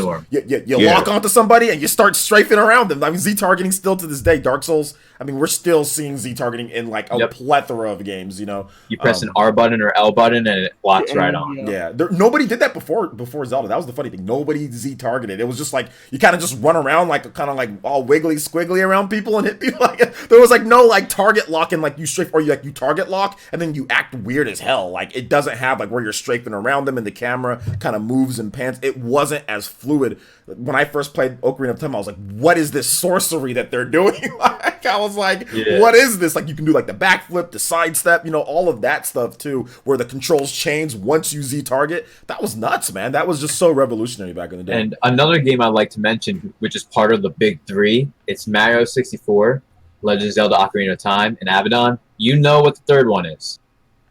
GoldenEye? It is Final Fantasy VII. Okay.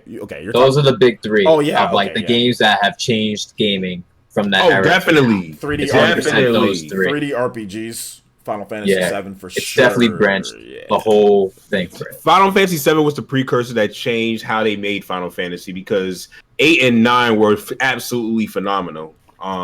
9 is arguably better than 7. Abaddon, is Like, your I really like Abaddon, 10. is your eye okay, dude? I'm worried about your much left eye better. right now. Huh? I'm worried about your left eye right now, dude. Are you okay? It's all right. I'm all right. I'm all right. Sure? I'm good. I'm good. It's like it was It's burning not a lot none of that earlier, but I'm a lot better now. Dude, just I'm a lot better now. just go audio, dude. Just go audio and turn off the lights, man. I'm straight. I'm good. I'm a little worried about your eye right now, No dude. pinky, no pinky Abaddon, you sure? You looking like that I'm dude good. from Daria, the teacher, the guy that goes, oh, he like yells. No. Caught this Oh, shine. That's all bad. You looking like that Daria Fly me like teacher. that. We're going after You gonna default. fly, baby? Like you gonna I'm sorry. Man, fucking bad. do some Tavy on? Oh, come on, dog. I don't just say your eye ain't looking too Copy bad. sheet. Oh man. I don't know what his Something name is. real Somebody in the chat knows what his name is. That teacher from Daria. Whoa, BC. Whoa, Hey, who that talking BC. about Final Fantasy 9 in the chat? Y'all was talking about Final Fantasy 9? Now I was saying Final Fantasy 9 is arguably better than 7. Arguably. Yeah, but 7 did. It's Become a a return thing. to form. So yes, Yeah. yes, it is.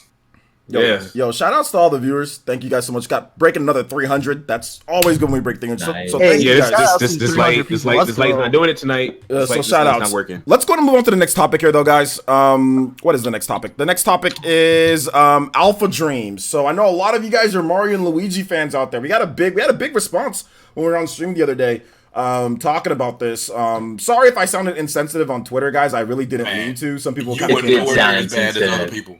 Oh yeah, other was people were much savage. worse. But Yeah, other people were way worse than me. I mean, I said like, hey, but sorry if I sounded insensitive. I wasn't trying to. The reason why I just said like, does this mean that we're going to get the normal Paper Mario back is because there was an interview the other day saying that the reason why that they don't do normal Paper Mario or like I was before is because Alphadream did the RPG series and that was their RPG thing, not because the Paper Mario games are bad because of Alphadream. That's not what I was trying to say because you can still make a good game that isn't like normal Mario RPG, but it's just whatever. But Yeah, it's Coca-Cola Splash in my you know, you can still do that. But so I wasn't trying to blame anybody for that or anything like that, which some people kind of quoted my tweet and tried to say, oh, well, no, that's not what I'm trying to say. So sorry if I sounded insensitive. Also, my boy Retro Death was like, oh, you're not putting the employees first. No, that's not what I mean, dude. Sorry for anybody who felt that way. I wasn't trying to say that. But Alphadream, they're bankrupt. They're filing for bankruptcy. They have 4.3 million in debt, and their website shut down. Dollars. Yeah, US dollars, 4.3 US dollars, which is a lot more yen. So they are going to, looks like their website was shut down, and it looks like there's issues, and a lot of people are pointing to Bowser. I think VC, you're more know about this. You like them a lot more than, that I did that. And real quick, let me get a donation. Matthew Hammond donated $3 and says, I saw Joker. It was interesting. It showed the pathology of a psychological breakdown. Okay, shout outs, dude. I'm going to go see Joker at some point, maybe. I don't know when. Me but I will too. see it. Looks really Maybe at some point I will. Thank you for the $3 donation. I appreciate that. But what was I about to say? With not Pokemon. What are we talking about? We're talking about Alphadream. Yes, Alphadream. Yeah. Yeah. So I was wondering, like, okay, maybe Nintendo's gonna hire them. I'm not really sure, but BC, I know you're big on Alphadream. You've played a lot of the games, right? I played all of them except the 2 remakes, and it's because I didn't buy those 2 remakes that they went under. Yeah, because like we were looking at the sales, right? The sales were one of the worst Plummeting. sales in history for a Mario game. Like Yep. one of the worst. I think like the Even freaking- Superstar Saga, the Yeah. remake was bad too. I think sales wise. I think like even like the Hotel Mario games sold just as good or better. Like back on Yeah. That C- did better than Bowser's Inside Story by a long shot. Yeah, I think those games might even the CDI. I don't even know how many systems the CDI sold, Philips or whatever it was. So yeah, things aren't looking good. So that's essentially what happened. You're expecting to sell. Let's say you're expecting to sell 500,000 copies of a game, right? Because you would think, okay, like a Mario RPG game that can put up like maybe even 300,000 copies, and you don't even get close to like 300,000 copies at $40, right? Those are the price of the games, or were they $29.99? I'm not really sure. They're $40 or $29.99, but either way, Alphadream's going out of business. BC, thoughts on this, man? What's going on? What do you think is going to happen for them, or in the future at least? Well, the way I see it is that when they did Paper Jam, I think when they released Paper Jam, for some reason it wasn't as receptive to the fans of the series, in my opinion, from what I've seen in regards to the sales, and also when it comes to word of mouth. I've talked to a few people along Twitter and asked what they thought about the series, and most said Paper Jam was a lackluster game, and I personally thought it was an okay game. It wasn't as good as Partners in Time. It wasn't as good as Bowser's Inside Story, and it definitely was not better than Superstar Saga. Dream Team, maybe. I wasn't that crazy about Dream Team. But right after Paper Jam, they decided to make those remakes. If they made those remakes on the Switch instead, they would have at least made triple the sales. Oh, yeah. And they would still be around. I would have bought it. So, if it was a Switch game, I guarantee if they would have made Superstar Saga on the Switch, immediate. Like, any one of those games would have been on Switch. $60, I would have bought it. I would have bought it, as I like the Mario. I like Dream Team. People say Dream Team is necessarily not the best out of those, and I thought that was okay. It was good enough for me to buy. I bought a it's Dream got a Team really 3DS. Unique story. Yeah, I bought a Dream Team 3DS. That's how kind of like I was looking forward to this game, you know? Yeah. It's one of those things where if people bought those remakes, they would have, of course, still be around. And it's unfortunate that a large majority of Alphadream's demographic that they would sell their games to were not interested into what they catered to them. So it's one of those sad things that it really should have been Switch games instead of 3DS games. All right. Weam, are you big on this franchise at all? Mario and Luigi? I'm gonna be honest, no. I'm not really a big like RPG type of guy. I'm more of a Nintendo multiplayer, play Smash, Mario Kart, that kind of stuff. Okay, get off my podcast, first of all. I mean, you low-key hate me, so I'm used to it by now. Okay, jokes aside, I really want to get my point across. So, I'm not really this big type of guy to say, oh, Nintendo gotta buy all these developers. But I feel like, you know how like Nintendo sort of like helped out like Monosoft in that kind of situation? So I'm just saying, like, in that kind of regard, it would be cool for them to do, but realistically, it's not going to happen. It could. They could, but maybe. Or what they could do is just say, like, try to bring like some of the guys from the Alphadream team and bring them like into their like studios. They could do that as well, because it sucks that people are losing their jobs and that kind of stuff. So it's unfortunate. I also kind of find it weird that Nintendo or whoever decides like what type of games go on what type of platform is to release this remake on a 3DS when the Switch is like flying like crazy. Wait, who's this? Do you know whose decision that is? Whose decision was it to do 3DS instead of Switch? Well, I think it's due to their experience, because they didn't have any titles published on Switch. They haven't done anything on a non-mobile platform. Everything they done was from Game Boy on up. So I think their company failing was a lack of them adapting. They didn't see that everything was converging. Even though Nintendo had already merged all their studios together to get ready to converge, they weren't ready as a third or second party, if you will, to adapt. They weren't willing to. And they're like, "Oh, you're not doing 3DS anymore? Oh, what do we do? I guess we'll try to make a little bit more money out of these remakes or whatever." And it wasn't enough. So, they apparently, according to the wiki page, they tried to do an iOS game too, but I guess they got canceled halfway through. So they obviously weren't ready to adapt if their next project was going to be an iOS game rather than a Switch game. And they failed at even producing it fully too. That's not a good sign. So that might have just been they didn't have the talent, or just maybe management, the foresight. They didn't hire whoever they needed or get the staff needed, because they cited development costs. So they're just like, well, we didn't know this was going to cost this much. Like, what the hell? Like, you knew this is where everything was going. I'm pretty sure Nintendo has shown you this. They've pitched you where the future was probably in 2015 and say, hey, look, this is where we're going. And you don't have anything for it. So I also heard there was a lot of cutting corners in Bowser's Inside Story, the remake. I've heard that there was a lot of parts in the game where they either took stuff out, or they would literally, you'd be walking in the game and you would walk through a wall by accident. Like, they would just glitch out. Like, that was a quick like turnaround. You said. Yeah, it really was. Okay. Yeah. It's unfortunate. I love their games. Like, I have Superstar Saga inside my GBA adapter in my GameCube. Like, I leave it in there because I just constantly restart files most of the time in that game. It's one of my favorite games of all time. Inside Story is that's great. Oh, Inside Story, yeah. Inside Story is great. Partners in Time is great, and also Superstar Saga. Like, if they left it as a trilogy, it may have worked out better for them. I don't know. I'm not sure. And because, like we all know, that's mainly the best games that they made. They made a bunch of Hamtaro games. They made a bunch of small stuff that didn't sell well.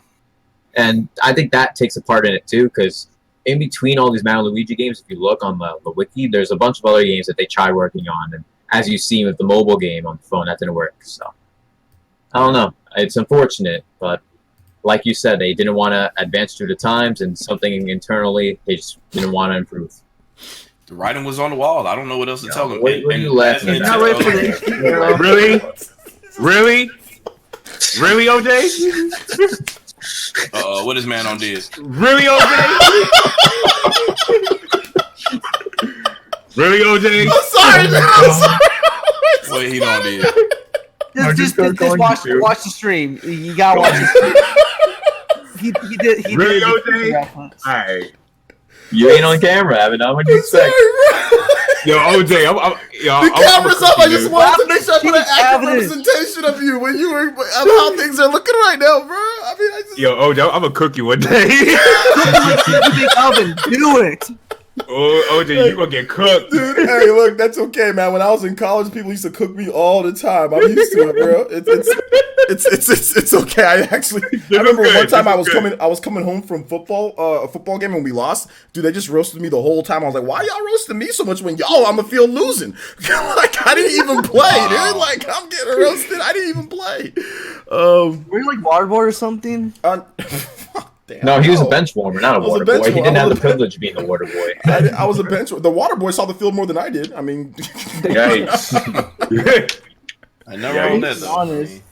You're a professional practicer, if you will. Yeah, I don't know. On a Good practice job field watching. hard. Professional tackle dummy. In practice, I was pretty good in practice. In practice, I was good because like I know what I can do, but the game they just never played me. But hey, that my failed post high school career is nothing. That was not what we're talking about. So does anybody else have any? I mean, it's all about who you know anyway. More than my failure to ever play is not what we're talking about. We're talking about Alphadream here and them going bankrupt. Yeah. Does anybody else have anything to add? I know we have. Or no, you already. Yeah, it was me that mentioned something. Abaddon, do you have anything to add to that, man? What do you got to say on this, dude? Not really, because I really didn't follow the company, so I'm not gonna pretend I know anything much about them. I'm like, oh, okay, and I moved on. So I got one last take.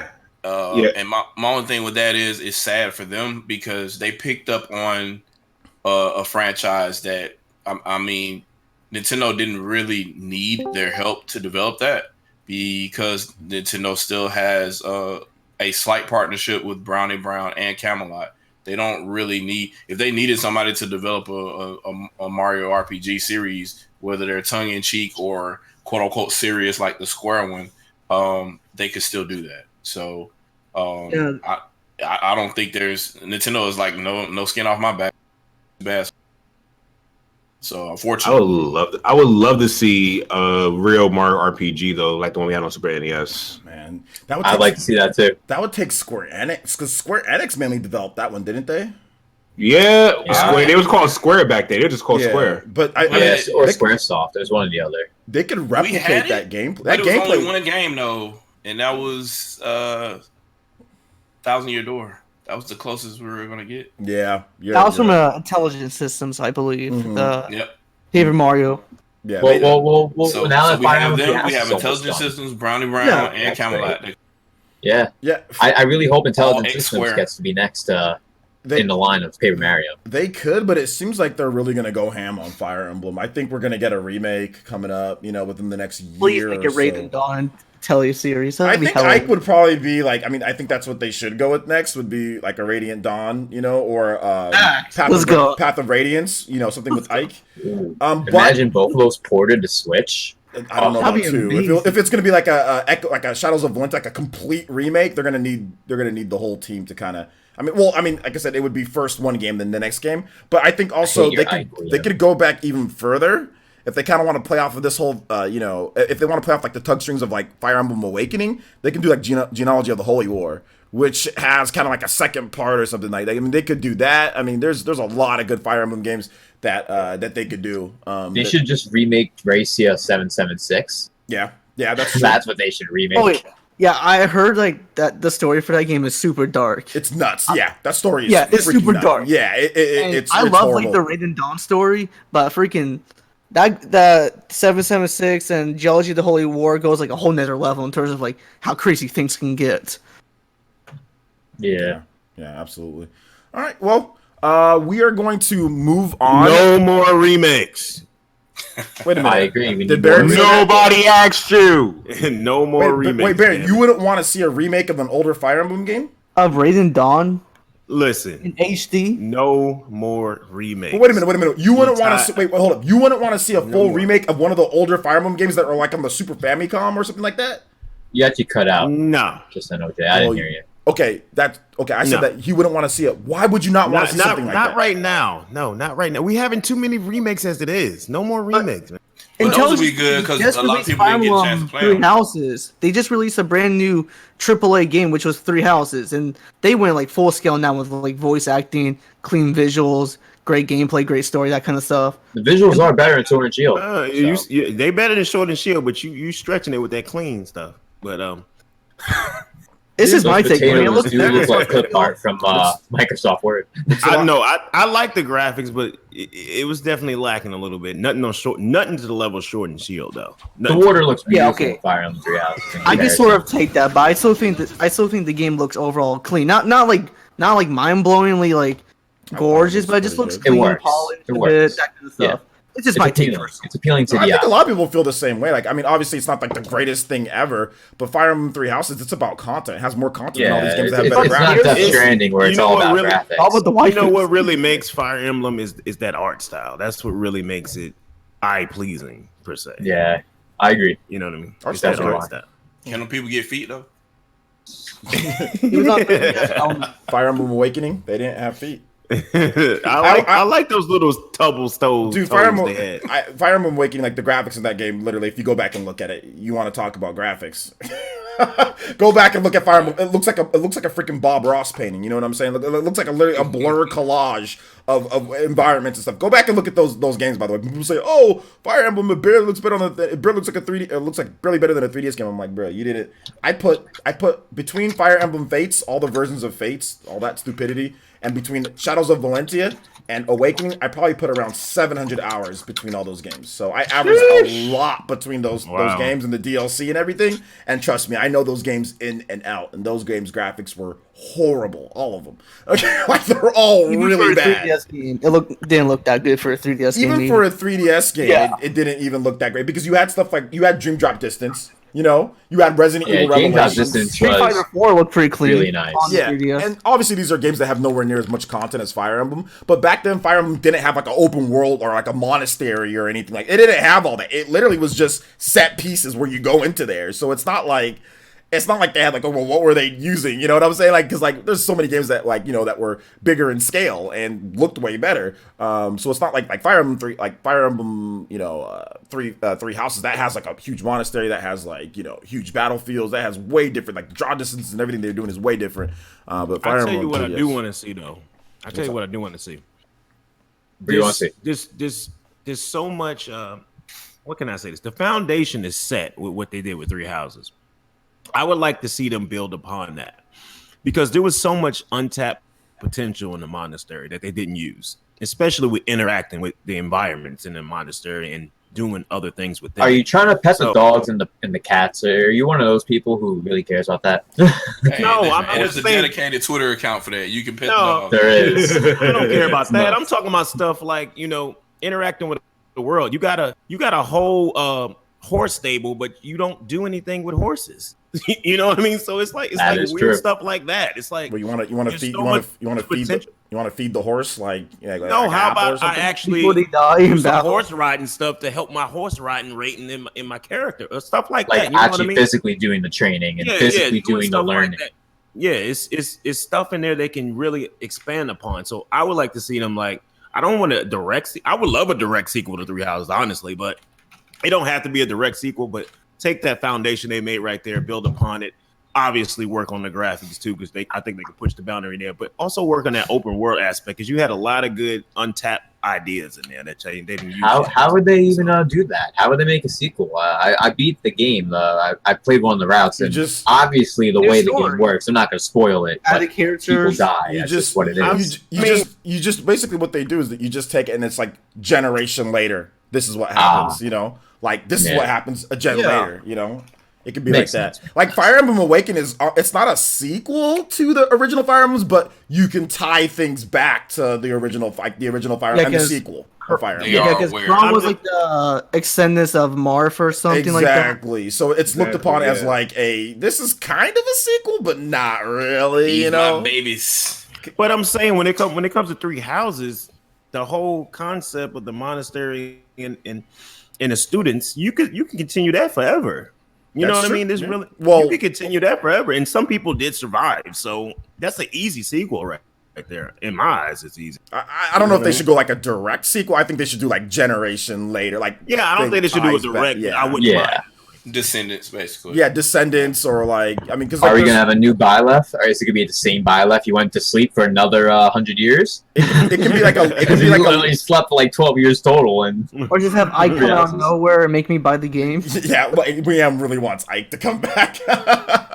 I really do. Though. Ike is freaking dope. That's What- why I was think it- a was remake. it Don't get me Ike wrong. in, It's Mirage not just Sensei? Smash Brothers. Like I actually like look into his character, like what he does in the story. He's the badass. No, I'm just Ike gonna is say- awesome. No, Ike is Well, freaking I can awesome. smash this, yeah. oh, Oh, I'm talking about like Ike was outside of crazy. Smash. He's In- top tier. In his 2 games, his Yeah. stories are pretty good. Isn't Crom, Lucina, and Ike the ones that are in Tokyo Mirage Sessions? I know No, Crom and Lucina. Ike is not in it. Ike's not. Ike's not. Lucina's not. Crom is. Oh, I thought it was He's more than talking just like Crom. that, so I was No, like, there's more than Crom. It's like Tiki. who was it? Who's the Celica? girl? It's not Celica. Crom is male bay. The other girl from the original one, I forgot. There's the dude Vivian or whatever his name is from Awakening, the bow and arrow. The archer guy. The archer guy, yeah, he's in that Yeah. one. And there's a couple more, but I forgot. I thought you were talking about Celica. I thought that was No, weird. it's No, Celica's not in the game. No. Sheeta, Sheeta or whatever her name. That's is. Mars' like future wife and that kind of stuff. Cae. Seda. Yeah, Yeah, we'll say Seda. Seda or Kata. yeah. She's in that one.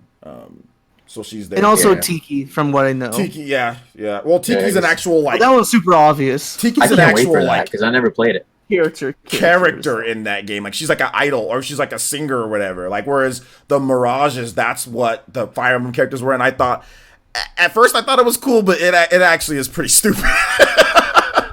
It's just a big weeb singing idol type of game. These are my problems right now. These are my No, problems. Tokyo No. I don't think the game is dumb. Tokyo Mirage is the game is actually It's just really not my good. style. I thought that These are my Nah, problems. keep it sealed. Keep it sealed. the way that they That's what you wanna included do with Fire that. Emblem as like the Mirages as those like I think that was kind of stupid at the end of the day, but it is what it is. Whatever. The How Mirages are the Mirages It like wasn't really a stands? crossover. JoJo or like Personas and Persona. Basically, Isn't that how it is? Yeah, Yeah. like a persona that fights for you, or like a Blue Dragon. Yeah. It almost kind of reminds me of like Blue Dragon. It's weird that they wouldn't use a whole slew of Fire Emblem characters for that. Would have been a cool idea. Maybe if it does well, they'll make another one. So It's probably we're because of surprised the it's even being development ported. struggles they had. They had- Because originally it was supposed to be like Shin Megami Tensei X Fire Emblem, and it turned out to be this Yeah. completely I mean, different they game. add DLC to the port. And what I don't think Yeah, the DLC would be nice. the concept that they came up with, I think, was a desperate attempt to try to kind of bolt in Fire Emblem because Chrom looks stupid. I don't care what anybody says; that looks ridiculous. I don't want to play as Chrom as some type of shadow lord lurker. Mask guy. You know, He like looks like a character in Oninaki. I don't know if he's played Oninaki, but Yeah, he looks I- like the characters in I those still- games. I don't So want do to you play think as the game Shadow is incomplete Chrom. You since- know, Do you Well, think you wanna the play game with is real incomplete Chrom. since it turned out this way? Because it was supposed to be SMT Cross Fire Emblem. Yeah, that's what I just said. Like, it was originally supposed to be that, then they did a 180. they went through development hell with trying to make what the game was supposed to be because you have a turn-based RPG, you have a strategy RPG, but then like how do you put the worlds together? What about the story? I think they had something and they ditched it and they said let's just make a Yeah. let's just You make remember a the original trailer for it, right? yeah, I remember the original trailer. It was just a bunch of They it were was a, pimping Unreal 4 and tons of Yeah. characters. Well, no, they didn't talk about Unreal 4. they said the engine was made in No, Unreal 4. No, you're talking about Shin Megami Tensei 5. You're talking about that game. Oh, was it SMT 5? Yeah. Tokyo Mirage Okay. Sessions, they didn't Who? talk about the engine at all. They didn't talk about the engine at all in that You're game. right. In the original trailer, which was just a bunch of clip art. Just What am I thinking? It was for Wii U anyway. Yeah, you're right. Yeah, it was just a bunch of clip art kind There of was just no like Unreal 4 on Wii U. zooming in. So anyway, let's go and we're gonna get into some questions, guys. We finished through all the topics, unless anybody else has another maybe quick topic that they want to go over, and then we can get some questions. We have 300 I have a people quick here, so- topic I want to mention real quick. I think we need to hit 100 likes, like right now. Yes. We have 300 people 300 plus people Yeah, no, watching. do it for You me. get 150, Do it 200. for me. Easy. I know. Like, screw the others, just do it We've for had me. Let's 300 get 100 the whole likes. 100 likes One- plus. Let's go. 150, 200. Yeah. Oh, we Best should even. podcast I mean, ever. that's pushing it, but yeah, that can work too. I mean, what do we gotta cuss each other out to get the lights up? Like, what we gotta do? I mean, Seriously, like I cuss the crap ton. You want us to talk more about Pokemon or something? Oh yeah, speaking of Pokemon, I never finished with my take on it. Y'all kept interrupting me. I said, does anybody have anything to add for Pokemon? You said no. No, because you were like, let's freaking move on. Like I could tell that you really want to. Go ahead, William. Go ahead. My bad. Go ahead. Okay. I hate having the spotlight sometimes. You forget what you want to say every time. I know, I do every time.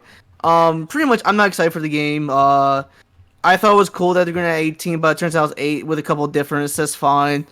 It doesn't seem like too much of an upgrade for me. So if you guys want to go get it, I'm not that type of Pokemon guy like VC that's like going crazy about it. Other than the National Dex, that I will complain about. But other than that, graphics, like, oh well, it's their first HD game. They're gonna be trash at it.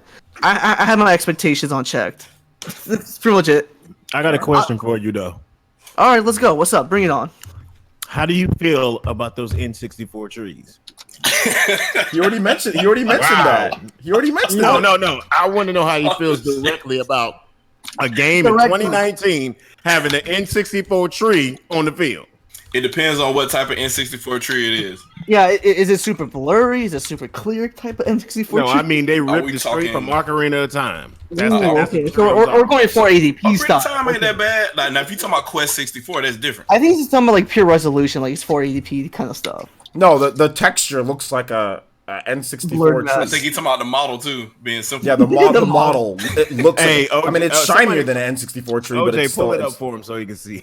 Them 12 polygons. No, folded I've perfectly. seen the trees before. Well, I don't he's want seen the it. Pokemon trees. I don't care about Pokemon trees. I'm gonna be real. This is a this is a big company with a big franchise, and you can't even do like slightly decent looking trees. Like that in itself is kind of embarrassing. But at the same time, I'm not gonna trip over it. It's their decision. If they want the game to look like this, go ahead. But if they're not gonna put effort, they're not gonna put effort. I 'Cause got most people- another question. You said about effort, right? So They're not putting How do you feel that there's N64 trees on the field and 1,000 people were working on this game? There's only That's- 200 there. that's- Let's be real here. That's Really only false. 200. That's false 1,000 information. people was working Okay, on this game. That's and no it's timeout. N64. Barry, I know you're joking, Wait, but that's, wait. that is false I information. heard- That's I heard, vast like, development for misinformation. Pokemon was And like I hate it 200 too. people. I thought it was like 200. The core development Yeah, team is below around 200. is yes. 180 to 200 people. 1,000 people when it comes to marketing and promotion, And localization. Yeah, Localization. 1,000 people worked on this game, and we got into 1,000 people are credited, while Are 200 people credited. made the game. Like, That's Darren, if you're like Yeah, listening to me, I technically no, answered that you're question already. Yeah, I said you did. I'm just fooling. Oh, okay. I know Okay. you- 1,000 people. 1,000 people. And then, you don't even have Shots we Mudkip? have. National Dex. CNN out here. You That's what caping for pisses me off. Elizabeth There's no Warren, man? Mudkip. There's no freaking Mudkip in the goddamn game. Is Mud? I Have get they confirmed that? disrespected. Do they know? Do we know? I don't know if we. Is there no Mud? No, like as of right now, he's not confirmed in the game. But Yeah, they haven't not getting confirmed. respect. They disrespected me. Like they're. I don't know. I just feel like there's just not enough like interesting new stuff. Like there's a curry dex. I'm like I don't care about food in the Pokemon. Curry on rice. You ain't hype. Curry on rice. Hey. More Like, than Yo, the don't curry get me is so wrong. Don't get me bad. wrong. I'm not 100% hating on. There's a couple cool things. Like I really like the tournament. How that looks. Like you change your outfits. You face like the gym leaders. That concept is cool. But I want more of that kind of cool kind of stuff. And I feel like I'm not getting that. Will I get the game at a cheaper price? Maybe. Will I get it at launch? Maybe. It really just depends on what information I know and what I see from reviewers before I make like my final judgment. Because the game's not even out yet. We don't even know like the final evolution, so I can't jump to too many conclusions. I only can jump to conclusions that I have seen from like what they release in terms of trailers and like information. yeah. So And right let's now make- they're not impressing me. Let's make sure They're that not. we get this information out there because people tried to spin this. There's Yeah. not Nobody's there's spinning not, it. 1,000 A lot of people worked people on There's not this a thousand- game. there's not a It's thousand- not okay. There's not 1,000 developers working on the game. It's like 200. No, there's about 200 developers, 800 other people. The reason why they need so many includes like some people from Nintendo too. The reason why they need so many other people is because of the marketing and promotion of Pokemon. It's being localized in like 5 billion languages, and it's all dropping on the same day worldwide. So it's marketing and promotion. Holiday release. And hitting the holiday release. They're really gonna no delays. You have the new Pokemon. You have the new Pokemon Nintendo Switch Lite. I mean, it's gonna be marketing with that, designing with that, stuff like that. It's not 1,000 people like Assassin's Creed, type of thing where they have like 1,000 people, like literally like developers, like 3 different teams working on that. Is not the case. Which it kind of made it seem like people's tweets made it seem that way, but that's not the case. So make sure that we just get that true, but right. But yeah. So the accurate wording would be 1,000 people worked on this game at one point collectively. No. No, that's not what happened. That's a debate on this side. Because it depends on what you're talking about. Depends if you mean like develop. No, like 1,000 people did not develop the game. You mean marketing and promotion and all that? Yeah, it's Pokemon. Yeah, there's tons of people who work on it. There's thousands of people who work on Mario. You know what I'm saying? But did 1,000 developers make Mario Odyssey? No. Or Zelda or something like that? No. I mean, Mario Odyssey speaks for itself. Just look at it. Well, Mario Odyssey, that's a huge difference. It's a good looking game. I love that games ever made. Like, that's Mario Odyssey's great, by the way. But that game was more than just graphics, though. It captured a feel. Oh, it was. It literally said. It went back to the roots of Sunshine and 64. It was euphoric to say this. Boxes. It was really cool. We know what you love. We're gonna give it to you. Enjoy crying. If only 2017 was. I'm glad you said that, Shadow Fox. So why we can't get that same feeling? Because the Pokemon Company. I wish you got that same feeling. The Pokemon Company isn't Nintendo EAD. If you guys think the Pokemon Company is anywhere near as good as them, then you're not a Nintendo. You don't know Nintendo EAD. It's not Nintendo EAD. They're not even Monolith. Yeah, Nintendo EAD is better than literally everybody. Okay, Nintendo EAD is like the best. So top tier. They're super S tier. Hold on, wait. You said Monolith Soft is better than Game Freak?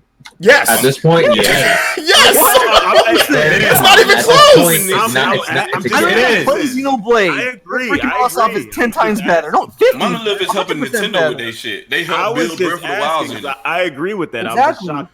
Pokemon, you know what? The Pokemon Game Freak, you know what? They stumbled upon a good idea, right? That's all it is. They have a good idea. In terms of developers and what they do, obviously they have like their Pokemon they're battling, but they stumbled upon a good idea. They have good developers there. I don't think they're bad, but to compare them to like a Monolith or to compare them to like Nintendo EAD, but then again, I mean, could those companies make a multiplayer game that blows up like Pokemon did? I doubt it.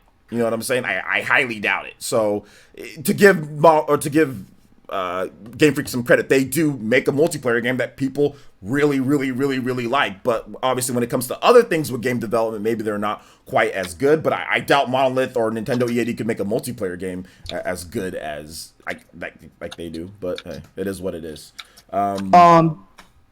Yeah, so now EAD is now called EPD, since they like merged like handheld and console back in 2015. So EAD is still the same thing, but they just changed the name and they merged the company. I just want to let people know that right now. Okay. Yeah. All right. So the last thing I want to bring up. I don't know what Brian Jedi's talk about here, but Hollow Knight is not anything like. That's not a good comparison at all. No, it's not. That's a horrible comparison. Bro, that's a horrible comparison, dude. Hollow Knight, a 2D platformer like that. I mean, come on. A small development team versus if the Pokemon Company wanted to make a 2D platformer where you're a guy slashing at things, they could probably do that. I mean, compared to Alphadream. I thought it was compared to Pokemon. Sorry, Brian. I thought that's what it was being compared to. My fault. Oh, okay. He said Alphadream. With Alphadream. My bad.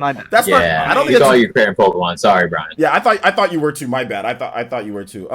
The difference with Alphadream is that it's just something they were used to. You know what I'm saying? It's a familiarity thing. You know what I'm saying? You don't know the development of what those guys on Team Cherry, what they did before, how much they worked with HD and all that. I'm not sure if it's about more of manpower more so than actually what they're just like what they're familiar or what with. they want to do. You know, in the what future. they wanted to do. Like those guys could have been a lot of these indie developers. They've worked at some of these AAA studios and know a lot of technical information. So when they get their kit, they're like, okay, this is what I've learned. This is what I've done. Alphadream, all they've known is just this small stuff right here. So I mean, I think Alphadream probably thought that they'd have a little bit more time, which was a bad. Obviously, they guessed wrong, That was a right? bad bit. It was a bad.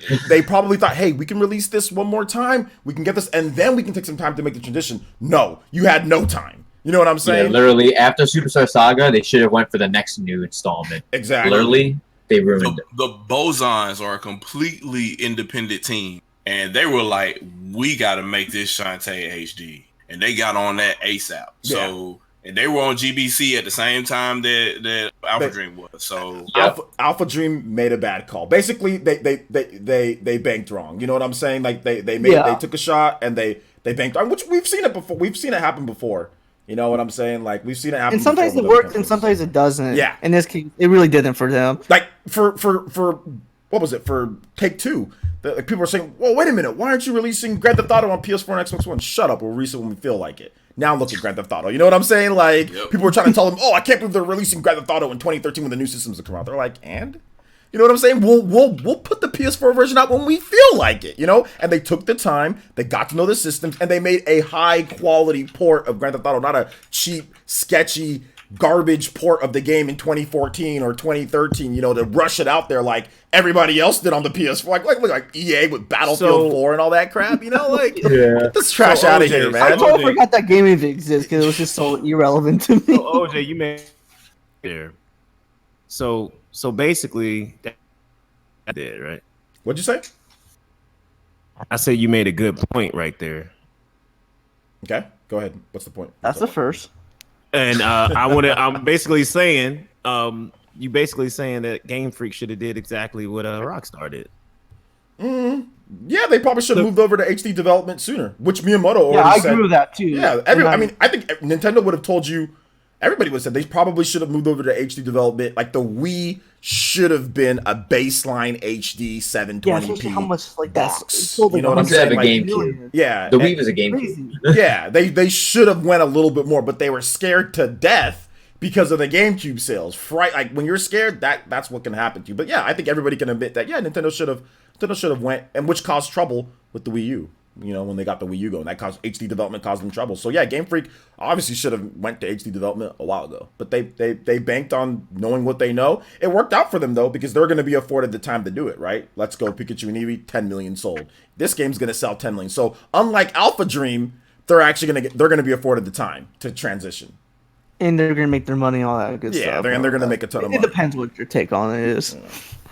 So well, at the end of the day, like a company like Game Freak, for example, they're gonna make money regardless. Or There's no Pokemon debate. Company, yeah. All right, so we're gonna take some questions. Somebody said, "Where's Jordan?" Jordan, he's really busy with work. He'll be back probably next week. Let me get some more questions here. I think I saw another question. People said they got Velvet says she got Final Fantasy. Awesome. Andre Wine says, "Weam Gamer, what is your favorite game and why is it Buck Bumble?" Also, same question to you, Abaddon and VC. Yo, what? I I don't have a favorite game. Before. I never played Bug Bumble. What's that budget cut crap? Like what? Oh my gosh, Andre's coming for you, dude. He's in the military. The biggie the Buck Bumble. I know like Bug Bumble Essence was a thing, but every time like It's you did still that a thing. dance, I always facepalm. I'm like, he's doing for the donations. I can't judge. Biggie the Buck Bumble. It still is a thing. It still is a thing from what I know. It's from Andre, but I never played the game. But my favorite game series is Mario Kart. Mario Kart was the first like game I ever played. I believe it was either Double Dash or Super Mario Kart on Super Nintendo, and I just fell in love with the series. Oh, and that hurts. That's your first game? don't disrespect me. No, it shouldn't hurt. You should be humble. You're saying, "Wow, a Mario game? That's cool." No, that hurts. It It's shows my age. the age. Yeah, that's Yeah, why. it's my age too, Yeah. man. Because like, yeah, It hit me Wait, all in the field. Liam's young Wait, though. how is Super Mario Kart? That's from 1992. And I wasn't even born then. That just shows how much older they are then. Yeah. We're old, I'm sorry, we're old. Don't listen Yeah, to these OJ's old heads. Wait. About What- 46. Which game did he say? Which game did he Super say? Mario Kart and He Super said Nintendo. Super Mario Kart. Wow, and that hurt y'all? Yeah, not me. Look, man. Not me. Follow me back on Twitter. I love you right now. Not me. It didn't hurt me. I grew up. I had. I didn't say Mario 64. Crystal Castles, man. Like I did play other games too. It wasn't just like Mario Kart itself, but that's from what I remember. I believe was Mario Kart, and then like I got other stuff with it, like Mario World on Super Nintendo, Double Dash, Melee, Star Fox Assault, and it just grew on from there. Y'all don't want to know the first game I played. I have another question What's that I the want to first answer. game you played? Oh, go ahead. Go ahead, VC. All right. Well, excluding Spyro, because that was one of them. My first console was a PS1. All right. And the first game that I played ever, and this wasn't the game that kept me into gaming. That was the 64 when I got the 64 and Super Mario 64. That was what got me into gaming permanently. But the first game I ever played was Rugrats. That was literally the first game I ever played. Really? Deadass. So the PS1. first game you ever played was on a disc. And it was a It license. doesn't mean I played other older games at the time, because I have played older games later on, of course, like the original Later Super on. Mario, But your like first literally game that was- same time. But the was very a first game I license. ever touched was Rugrats. All right, and Wow. That should hurt even more. let's touch some of these questions though, so we don't get too sidetracked on this one here, guys. Jay Ikio says since CC2 confirmed, I think you meant CyberConnect 2 confirmed they developing a new anime game. What anime do you think it will be on? I actually did a video on this, and I said I think it's going to be. I'm hoping and I'm praying it's Hunter x Hunter. So I'm hoping that they're doing Hunter x Hunter. For those who don't know, CC2, CyberConnect 2, they did the Naruto Ultimate Ninja Storm games, the games that freaking look incredible but play like crap. Yeah, those games. They don't play like crap, but you guys, one button combat, it's pretty bare bones. But the cinematics are phenomenal. They make the game look better than the actual anime that you watch on on your computer screen or whatever. Like it is really impressive. They have very good technical skills when it comes to that. But anyway, I'm hoping it's Hunter x Hunter. So yeah. Any animes? I love that show. That show is freaking amazing. Good. It's really good. Any animes you guys would want CyberConnect 2 to work on? Anything that you think that they could do for the rest of anybody else has any? Maybe like a My Hero. I'm trying to think of Demon Slayer, but I wonder how they do Demon Slayer. But yeah. Oh yeah, Demon Slayer would be awesome. Demon Slayer would be good. My Hero, we kind of already got like One's Justice, which is kind of like. And we have a sequel coming up soon. Yeah, too, and we have My Hero One's Justice too. So that's kind of like it's actually more in depth than Ultimate Ninja. I think the problem with that game in particular is the fact that it's just not that great, and the graphics don't fit. I don't think the art style fits what the. I mean, I think it should be like 2D, like a Persona Arena type of game. That's what that's what I think they should do, but people disagree with me, so whatever. But whatever. I'm gonna buy the game. I bought the first game, or I got review copies for the first game, so I'll check out the second one. Anyway, let's get some more questions in here. What do you guys all think of Astral Chain? Everybody here loves it for the most part. Game of the year. Looks good. Yeah, game of the I haven't year. got myself yet because I'm a Definitely real college Definitely student. Game of the Year worthy. I definitely want to Oh, try it because it looks so Daemon X cool. Machina looking good. You don't stop. That hurt. That hurt. Damon, Don't disrespect me like that. Damon X Man, Machina is actually that- really good. That looks like The mechanics in that game is amazing. I don't know about that. No, I do know about that. I do know about that. I don't know about that. No, I do know The about mechanics in that. that game is actually amazing. Well, It's actually really good. Well, the thing is, the question was, what do you think about Astral Chain? Ain't nobody worried about no Daemon X right now. No, people are worried. Have you guys seen? Damon X Machina is really I'm not good. playing it yet. Daemon X Machina has 70s and less down the whole board. It's not even. That's not because of the gameplay. That's not, and It you is know that, because of the VC. game. No, Because no, of it's everything. because of the Everything story. surrounding the game. It's because of the story. Stop Story it. sucks too. Yeah, No. It's the story gameplay. really Nobody that says the bad to gameplay's bring it to trash. like a seven? That's a lie, VC, and you know it is, dude. You know that's a lie. I think the gameplay is trash, but it Well, doesn't mean that's- everyone does. I know that. you. I know. That's you. But the reviews, all the reviews say, "Yo, the gameplay's actually dope. This is a dope mech game." You know what I'm saying? But it's everything else that's kind of like not. Baron, what do everything else, you think about the gameplay? I think I'm gonna pick it up during the holiday Black season Friday. when it's like $20 at Black I Friday. highly doubt it'll be $20 in the holiday season, but hey. I'm pretty Nintendo sure. right? No, it ain't about that. Walmart always has some first party titles that are always underpriced, even on Switch, even on Nintendo products. So Not I hope $20 that's one of the though. games. Most of the you know how they do it. They do it in tiers every year. It's 20, 30, 40. They do it every Oh, year. like if you wait like 2 or 3 years, yeah, maybe. No, it's you know what I'm talking about. This every year. Black Friday. Every Black. Yeah, I expect This All right. year won't be 20. It won't be. Good 20. luck. Good luck. Good luck at getting it for 20 this year. It's going to be a Black Friday Dude, bro, only sale. bro, Madden's It gonna won't be be. Madden's gonna be 25, bro. No, Madden's It'll be like $10. Madden this year, bro. Madden's going to be $10. What are you talking Oh, about? Madden's always $25 to $30 on Black Friday. Let me cape for that real quick. $10. I said the same thing. My thing with that game is this. So I went in unassuming, right? And I'm like, I'm gonna play this ratchet ass demo. And I play this demo and I create my character or whatnot, and I go out and I start playing, and I run through the mission, I'm like, okay, that was cool. Then I go through the second mission, I'm like, that was a little bit harder. And I go to the third mission and I can't beat it at all. And I'm like, what the fuck is going on? What am I missing? And so I started watching some videos and stuff, and I'm like, oh, there's all kind of things, and everything that I do leaks this chemical, and I need to be able to max out my efficiency of this chemical, and then I'm able to do certain things and be able to move in certain ways and get certain weapons as I kill. Like for the longest time, I didn't know how to get weapons from down enemies and all that other kind of stuff. So, and then I can go back and sell parts and modify my character and whatnot, and then mod myself, and then that affects my mech. So I'm playing this demo and I'm flying around the screen and stuff and slicing shit with a sword. And I hear that all the problems that I had, like being able to maneuver or look while I'm jetting one way or another, all that stuff is being changed. Some of the stuff that with the HUD is being changed because a lot of that shit was too cluttered and you couldn't tell who was the enemy and who wasn't. All that's been changed in the final game. So I'm like, wow. And I haven't even downloaded the updated demo. I still have the old shit, and I'm like, I was impressed with the old shit. So, and I see what other people are doing on the internet. I'm like, dude, like, I don't know, man. I don't know. And when I get into games like that, I get in them hard. Like, y'all know what my damn play count is on Xenoblade. So it's, I don't know. So what do you don't know about? What I'm confused. What do you don't know about? Like, I think I'm gonna get lost in that combat more than Astral Chain. I'm looking at it now, man. That's a possibility. Nah, that's a possibility. You wouldn't be the first to say that, brother. Man, you wouldn't be the first to say that. It's a lot of customization you can do with them damn mechs, man. I doubt that. Once you there's get a lot of people been saying that. It's like once you get people past file 3 or 4 in Astral Chain, there's no going back. You're stuck. I'm on 5. I'm on 5 right now, and that game is going to chain you down. I'll say this. Based on what Evan has said, based on what my boy GK is saying, and based on what I've played, GK, yup, yeah,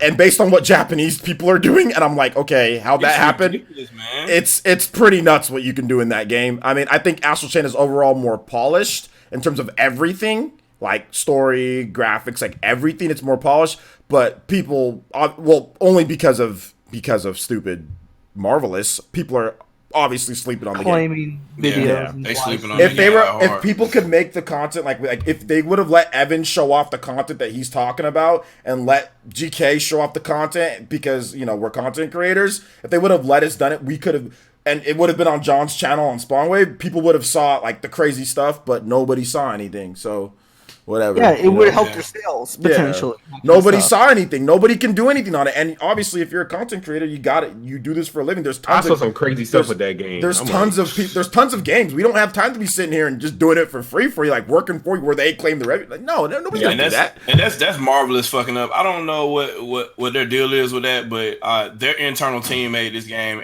and I'm gonna like their internal team because they make good shit. So I can't really clown them because by clowning them, that means I don't want their internal team. That's why I said the game is still good. I'm not mad at the developers. I'm not mad at the game. I'm just mad at it's the publishing side. It's mad about like it's Marvelous. I mean, there's PvP coming into it. Like that's a whole new aspect that could really get people into like PvP in a mech game. Like, I'm gonna say this. I'm gonna say this because type of crap I need. I'm gonna say this because obviously this probably what needed to be done. That game probably should have been delayed to like January. No, it didn't need to be delayed. January. I think it should have been all stuff in the game. No, that game needed to be the sole focus of a month by itself. Yep. That's what it needed. I don't think. I agree. It'd be releasing with January or February because February is usually dry, so you'll be able to. February would be better because January is Tokyo. It's Tokyo Oh, yeah, Mirage Assassins in January. Yeah, the Wii U port's coming on January. Yeah, that's so a there Wii will U. be- I may comment that. It's just a Wii U port. That wasn't going to affect Daemon X A Machina. lot of people are gonna buy Tokyo Mirage Assassins. I think No, more would buy that over Daemon X Machina. I don't know about 100%. Because a lot of people did not too many people bought the first one. So It just depends, like the marketing, what the companies push. Yeah, so it depends on what. If Nintendo pushes Tokyo Mirage as like it's the second coming, then maybe more people would buy it. It just depends. I'm just basically saying that game needed a month to itself. Even if it came out in October, it probably would have had a better chance. But coming out so close to Astral Chain, it just wasn't. I don't think it really affected. That wasn't the problem. That really wasn't the problem. That wasn't the problem. It was the marketing they did. It was the marketing because of Marvelous gimping this game. Claiming, I don't think it was the marketing because Nintendo still that's free marketing. Dude, when everyone say, No. "Hey OJ, the demo sucks," Nobody was is the game claiming good? I'm like, the game's already out. You know what I'm saying? And people are saying this game sucks. Nobody can say anything about it. No one can defend it. No, We can't defend it. What can I show? When somebody tells me this game sucks, though, Baron, think about it. When somebody tells me this game sucks, hey OJ, you gonna make a review? I'm like, no, why not? Marvelous is claiming it. Does it suck? Yeah. I'm like, no, it doesn't suck. Well, can you show it? No, I can't show it. Then how do I know it doesn't suck? Exactly. Go watch the video. I don't know what to tell you. I understand all that. Trust me, when the NPD results come out, I expect to see Daemon X Machina in the top 20 somewhere. I really do. I expected to see it somewhere. But I feel like it maybe in Japan.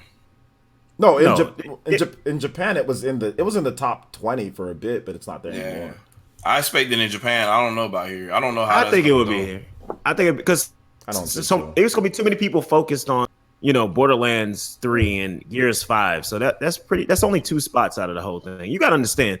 Last month you had 9 Switch games in the top 20. So it's a surprise.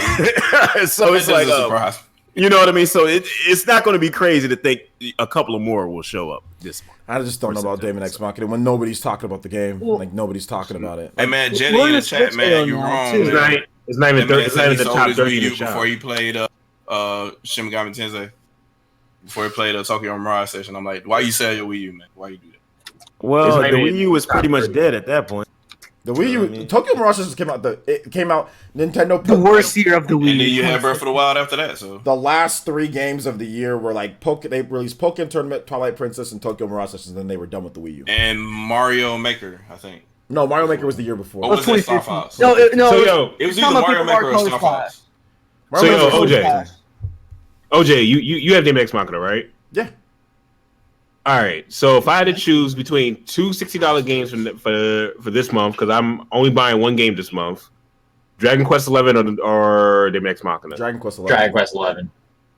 What is with y'all with Dragon Quest 11? I got a video coming up. I really want to. What's going on with the reason why Dragon Quest 11? First of all, there's already a good game that's on the PS4, right, or the 3DS, however you want to look at it. But they took everything that was good about those 2 versions of the game. They put them together and they just say, no, we're not going to port over a PS4 game. You know when you play a Switch game, right? We're like, this is a port from a PS4. You know what I'm saying? Because there'll be like kind of like some visual glitches. It's not just graphics, but there's just some like, you just know it is. But this game, it has all the little things. One-handed mode to where you can play it. Like let's say you're playing a Switch Lite or you're playing portable. Everything control on one side of the control, the left side. They added in stuff like speeding up the battle. One of the things that people hate about turn-based RPGs, it's too slow.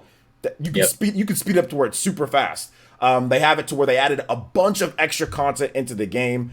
It just seems full. There's no like drops in frame rate. It just seems like it was made. Yeah, it's not a copy and paste. It is a game that was literally made for the Switch, and it was molded for it. It was molded for the system. Even when you look at the game, you think that hey, they actually took the time to make this cloth look better or whatever, like improve the graphics, not just say, oh, here's the PS4 version, let's just put it on Switch. Downscaled. Yeah, let's just down and put it on Switch. It literally they added a lot of content too. Assets to make it look relatively better than a typical straight conversion port, essentially. It's not going to look good as like the PlayStation 4 version, but they try to make it look as good as a Switch game can be. Exactly.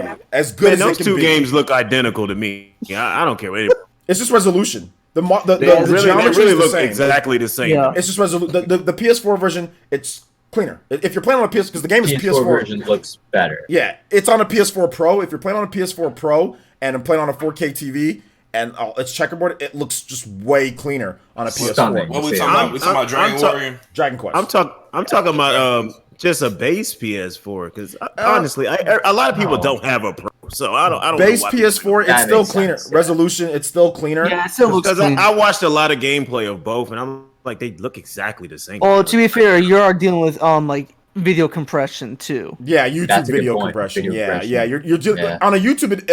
It looks way. I mean, there's textures that are better on the PS4, but that's not the point. The point is the game is way better on the Switch. Like it's a much better game on the Switch. It got 4 points. You never see that with Switch games that are on PS4. It got 4 points better than the PS4 version.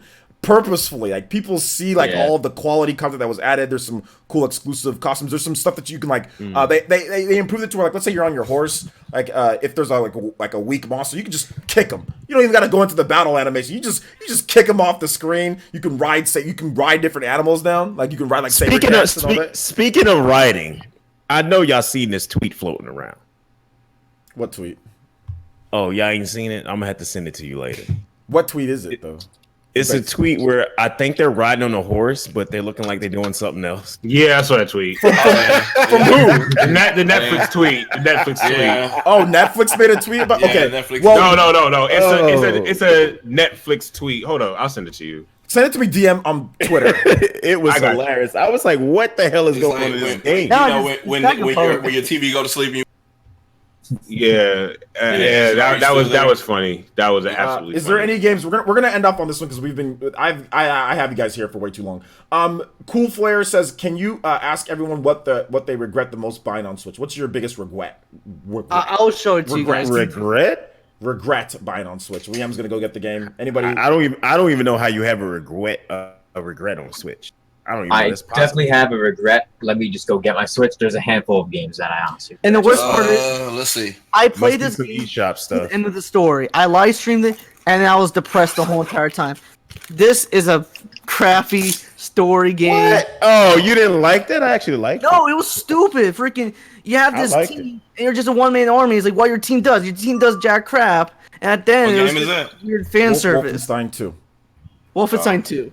Oh, I thought that was Youngblood. Oh, okay. No. That's what. All right, you usually be thinking I'm some crazy person with my regrets. All right, I've Yoku's Island Express. That's a regret. Goner, huge regret. Muted Muds, regret. City of Brass, regret. Smite, regret. Bull Boy, regret. Smite was a regret. You better with your money if you have this many regrets. Wander Song, regret. Red Game Without a Great Name, regret. Yeah, there's a bunch. I can keep going.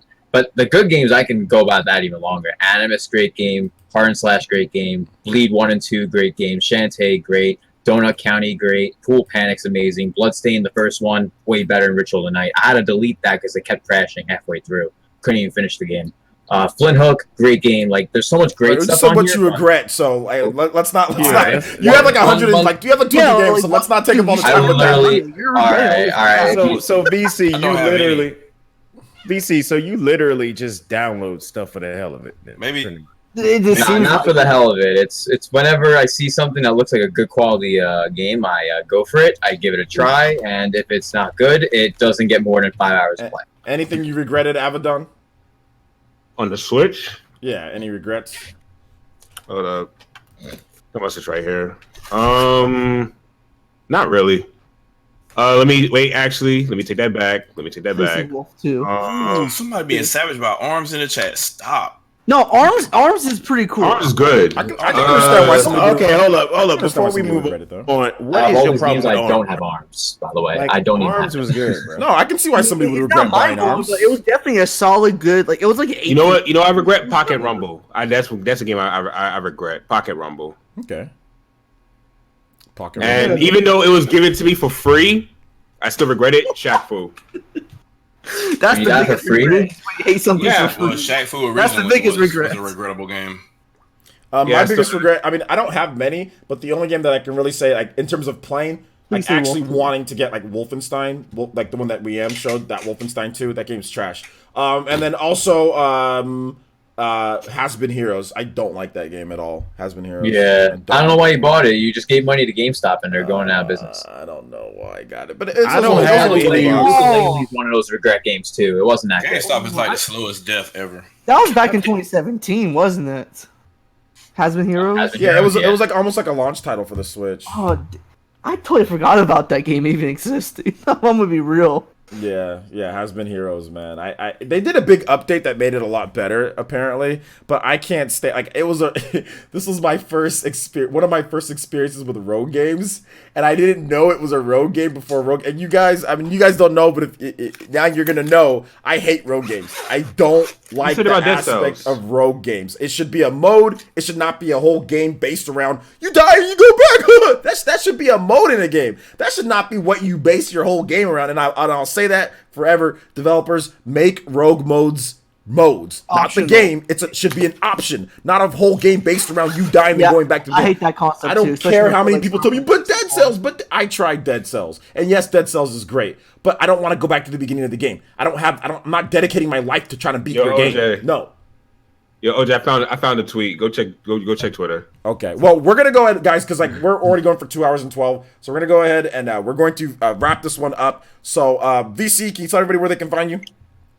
You can find me on Instagram and Twitter, VCIPZ, 5 letters, easy to spell. You can look it up. I pop up on Google, shows all my music and videos for all my content right there. You can look me up that way, or you can just subscribe to my channel. I'll type it into the chat real quick, and then I'll also have a link for my most recent review of Jedi Outcast for the Switch. I would like for you all to check it out. It only has 20 likes and 50 views, and I'm about to hit 300 subs. There's 282 people here. I could possibly have 400 subs, so it would help me out a lot, and I was very grateful to be here. Thank you, OJ, for having me here. Great conversations as always, and a lot less spicy than the last time. That's a fact. For sure. But we did add some flavor today, though, so it's not completely. Oh, well, you gotta have some seasoning. Yeah, we need some seasoning sauce. Avedon, where can they find you, my man? You can find me with clearer eyes at Avedon Smith or Musically Avedon. And right now, I have an ongoing challenge on Twitter. One of my beats that I made, I sampled the Ghost House theme from Super Mario World, rather, and I'm allowing anyone to rap over it. So if you have bars, yeah, that too. By the way, I have that coming tomorrow. I actually am rapping on that. It's releasing tomorrow, so that will be coming. I got you, Sound Fox. I got you in the chat. But yeah, so if you guys got bars, I'm gonna put a link to the download link for my SoundCloud for you guys, so you guys can go ahead and download it for yourself. Charity would be interested in that. SoundCloud, you said? Yes. That's a Player Essence joke. I put a video up on Twitter because Charity always says that she has too many SoundCloud rappers hitting on her. So I made a joke. I made a stupid joke. Anyway, all right. My boy Shadow Fox, where can they find you at, my man? I mean, y'all can find me on YouTube. A bunch of people have been giving me a bunch of subs lately. I appreciate y'all. I'm not forgetting y'all. I'm gonna put up a video Sunday, actually. I'm not sure if it's going to be a stream or informational video. I have all the content from Wireshark right now, and I'm going to finish that video for Switch Online. So stay tuned. It's going to be on there. I'm probably going to make a lot of people mad. They might even be in this podcast right now, but just stay tuned. It'll be coming. And yeah, that's about it. Follow me on Twitter, ShadowFoxRK on Twitter, which means beginning and end, if you will. Yeah, just find me on there. You'll see me. As I always say, do you play games to have fun or to impress other people? All right. Shout outs. And Weam, where can they find you at, my man? I don't want to do too much plugging because that wouldn't be fair for you guys since I'm not always on the show and I don't want to make it seem like... Just tell them where they can find you. So you can find me on Twitter at WeenGamer and YouTube on WeenGamer55 and Twitch WeenGamer. I'll send a link to my YouTube channel because I am about to live stream tonight actually for the first time in 15 years. So hopefully it goes well. Hopefully. Yeah, put that link so people can, if you guys want to watch some more content, you guys can check that out. And go watch the live stream. What are you gonna Mario Kart tonight or today's Mario Kart. I haven't done Mario Kart in a while. Okay. Typically I play Nintendo multiplayer games and people love playing with me or hating because I'm too good, like in Smash Brothers. All right. I try to like 3-stock ether people off stage. Nice. All right, and Baron, where can they find you at, my man? You can find me, chilling with Shawn Layden in his retirement home. No, this guy. How old are you, Baron? Yo, let me tell you something right now. I think Shawn Layden's he's balling, man. So I mean, that might be Might be kind of cool to go hit up what Shawn Layden's doing, man. If he invited me, I'd stroll by. I know I would. Oh, I know. He's probably building a studio. Oh Lord. I follow the tweets like you were saying. Look, man, either they're recruiting him or he's recruiting. He's a smart guy. You don't work at 30 years for a company for nothing. I can't even last 2 years at a company. Last 1 year at Walmart, then I freaking I'm in left, the same so. boat, OJ. The same exact boat. I- No more than 2 years at a job. I Actually, can't- one job I was 4 years, but that was lifeguarding. It's easy. That You would sit be- in the sun all day. That's like That's a lifetime. boring. That would be a lifetime That's a for me, pretty dude. chill job, though. I've never been at it. Like, Yo, literally, I work 6 days a week, and I would be up from 8 to 8. So, like, hell no. oh, well, but it was $20 That's an hour, and I was like 14 years old. Yeah. So that's good money. That was a good gig. all right, and for the content tomorrow, guys, we're going to have a bonus stream tomorrow. Shout outs to my dude Christian who's setting that up with me. We're gonna have a bonus stream tomorrow. We also have Ghostbusters the video game. That's coming out tomorrow as well. I have a video that's already up on the channel, so if you guys want to check out Ghostbusters the video game, that is up. You guys can see what I think about it. If it's worth the purchase, I'm going to put a link in the description, or sorry, link in the chat. You guys can check out that video for Ghostbusters the video game. You want to shake my hand too, so shout outs. All right, so that basically wraps it up, guys. And we'll be back with more OJ live streaming tomorrow. We'll be back with more stuff, so we'll have all that tomorrow, guys. You guys will see it. Should be pretty good. But all right, guys, thank you guys so much for watching. I appreciate it, and we'll see you guys for the next one. Bye. Peace. Thank you for watching. Thank you for Shane gang. Love you All guys. the time. Shane. Bug Bun was trash. Bang, bang. I watched Pro Jared the other day. It was not bad.